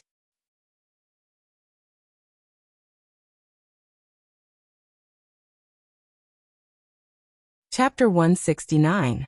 After being possessed by the demon spirit, Lung Shiqi's consciousness came to an extremely dark space, and he turned into a small ball of green light. He had been here before. This was his spiritual space. However, at this time, his spiritual space was shrouded in a layer of devil qi, which was constantly eroding his spiritual space. Lung Shiqi naturally could not sit still and wait for death. However, he was only a small ball of light now. What could he do? At this time, Lung Shiqi knew that he could not panic. He quickly calmed down and looked for a solution. Slowly, he remembered that when the demon spirit came out of the black fiend demonic corpse, it was also a ball of black light, but it later turned into a human form. Can I do this too? Lung Shiqi thought of this and tried it. Then his green ball of light began to squirm irregularly and gradually stretched out. It seems to work. Gradually, Lung Shiqi seemed to have found the trick to controlling his body. Soon, it formed a green humanoid the size of a doll. However, this humanoid figure looked a little strange. Its 4 limbs were of different lengths, and the facial features on its face were blurry. Is this all I can do? Let's try it. Immediately, the green humanoid clenched its fists and slammed them into the layer of black demonic aura. Although the 2 fists were small, the force of the fists was extremely fierce. It was like a tiger pouncing on its prey and smashing into the demonic aura. The combined force of the fists directly blasted a big hole in the layer of demonic aura. Because of this, he once again felt his own body and gained some control over it. This was the scene that everyone saw outside. At this time, the right half of Lung Shiqi's face was still covered with demonic patterns. This half of his face showed a hint of surprise, then it became gloomy and said, "And then, the demonic aura in Lung Shiqi's right eye soared. The demonic patterns on his body emerged again, and the demonic aura around him began to gather. At this time, Lu Leqing saw this and immediately shouted, "They are fighting for control of the body. Quickly attack." Yu Jinyu and Luo Xiuwen heard this and were about to attack. However, Lung Shiqi said again, "Ignorant. Come and kill him. After you kill him, I'll just change into another body." However, Yu Jinyu and Luo Xiuwen still rushed over. They were not stupid. Just now, when the demon spirit possessed Zhonglin, his body exploded in an instant. Now when it possessed Lung Shiqi, it could last for so long. Anyone with a discerning eye could see that Lung Shiqi's body was extraordinary. Killing Lung Shiqi would greatly weaken Mo Ling's strength. As for Lung Shiqi's life and death, they didn't care at all. Yu Jinyu and Luo Xiuwen attacked from the left and right, 1 palm and 1 sword respectively. Lung Shiqi also felt an extreme sense of crisis. He immediately used the little bit of control he had over his body to activate the beast essence battle pattern on his back. Boom! Lung Shiqi's body suddenly swelled, bursting out of his robe, revealing his muscular upper body. At this moment, the picture of the spiritual ruin beast king lit up on his back. There were even traces of golden light flowing within the picture. Once the beast essence battle pattern appeared, it immediately forced the demonic patterns on his back to retreat. Lung Shiqi gained more control over his body. Seeing that it was effective, he immediately activated another beast essence battle pattern in front of him. Layers of silver-white light lit up at his chest, and the light quickly covered his entire body. When the silver light dissipated, Lung Shiqi's body had an extra set of scales. Until now, only the right half of Lung Shiqi's face still had demonic patterns, which made him feel slightly more at ease. The other half of the face smiled strangely and said, "Interesting." Lung Shiqi immediately felt that something was wrong. Sure enough, the demonic patterns reappeared on his silver-white scales, but they were much sparser than before. At the same time, Yu Jinyu and Luo Xiuwen's attacks were about to reach him. "Brat, if you don't want to die, give me control." The demon spirit's voice suddenly appeared in Lung Shiqi's mind. "Impossible. If you die, I'll just change my body. But you'll really die. At most, we'll split it in half. Otherwise, even if I die, I won't give you control. Other than me, no one here can withstand your spiritual body. Without the support of your body, you can't use your full strength. If this continues, you'll be killed by the 5 demonic cultivators sooner or later." "Half it is." Lung Shiqi let out a cry that sounded like a human, a demon, and a beast. Demonic chi surged around him, and he was covered in a layer of thin silver armor. The thin silver armor was covered with strange demonic patterns. In addition, a demonic beast pattern lit up on his back. What was even stranger was that his face was clearly split into 2 halves. The right half of his face was gloomy and violent, and his eyes were filled with pure demonic chi. The left half of his face was calm and shrewd.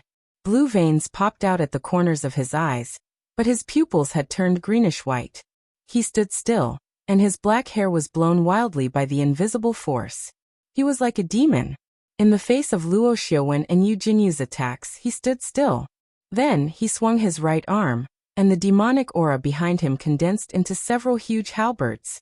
The halberds carried a ferocious demonic aura and destroyed Luo Xiuwen's sword aura like a rubber ball.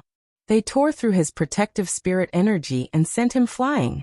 Luo Xiuwen spat out a few mouthfuls of blood in midair and fell heavily to the ground. He slid back a few feet before stopping. Luo Xiuwen clutched his chest and said in shock, "He's actually much stronger than before." Almost at the same time, Lung Shiqi's left hand formed a palm and shot out 6 palm shadows. Every palm image was burning with raging devil flames. Wave after wave of blazing fire spread out, causing the surrounding spirit cultivator to retreat. After the 6 palm shadows were shot out, they merged into a demonic palm that was 5 feet in size. The demonic palm clashed with Yu Jinyu's sky cloud palm. When the 2 palms collided, there was a boom. The 2 palms collided and exploded in midair. However, the sky cloud palm was completely suppressed by the demonic palm and shattered after 2 breaths. The demonic palm did not slow down and continued to rush towards Yu Jinyu with the demonic flames. Yu Jinyu was shocked. Just as the demonic palm was about to reach him, a light purple lightning net suddenly appeared in front of him. The demonic palm was stopped by the lightning net, and Yu Jinyu immediately reacted and dodged. The moment he dodged, the demonic palm also broke through the lightning net and hit the tomb wall behind him. It actually left a deep palm print on the wall. Wherever the demonic palm passed, whether it was the floor or the iron pillars and chains, they all melted. This palm was actually so powerful. Yu Jinyu's face had already turned pale. If this palm landed on him, he would definitely die. Thus, he also looked at Lu Leqing gratefully. If it were not for Lu Leqing's lightning net that bought him some time, he would have melted like those chains. The demon spirit borrowed his body. Similarly, Lung Shiqi could also borrow the demon spirit's demonic aura. Just now, he used the 6 yang poisonous fire palm and added a majestic demonic aura. At the same time, he used the Byakugan to see through the spiritual power distribution of the sky cloud palm, and found the flaw in Eugenyu's palm. That was why he could easily defeat Eugenyu. Kid, your palm is a bit tricky. Help me get back my physical body. I can accept you as my disciple, and teach you the supreme demonic technique.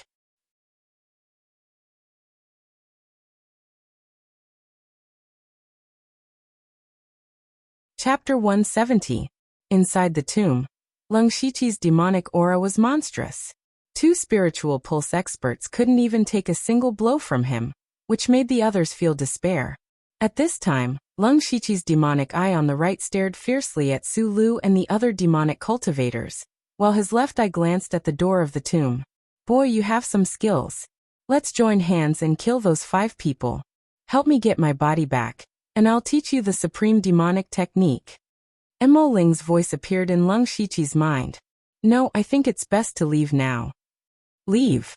How can I give up on my body that has been cultivating for thousands of years? You think I can't see that your body has been suppressed for hundreds of years, and has long been ruined? Moreover, those 5 demonic cultivators are about to be sealed. It's too late. Lung Shiqi naturally saw the situation inside the Black Fiend demon's corpse through his white eye.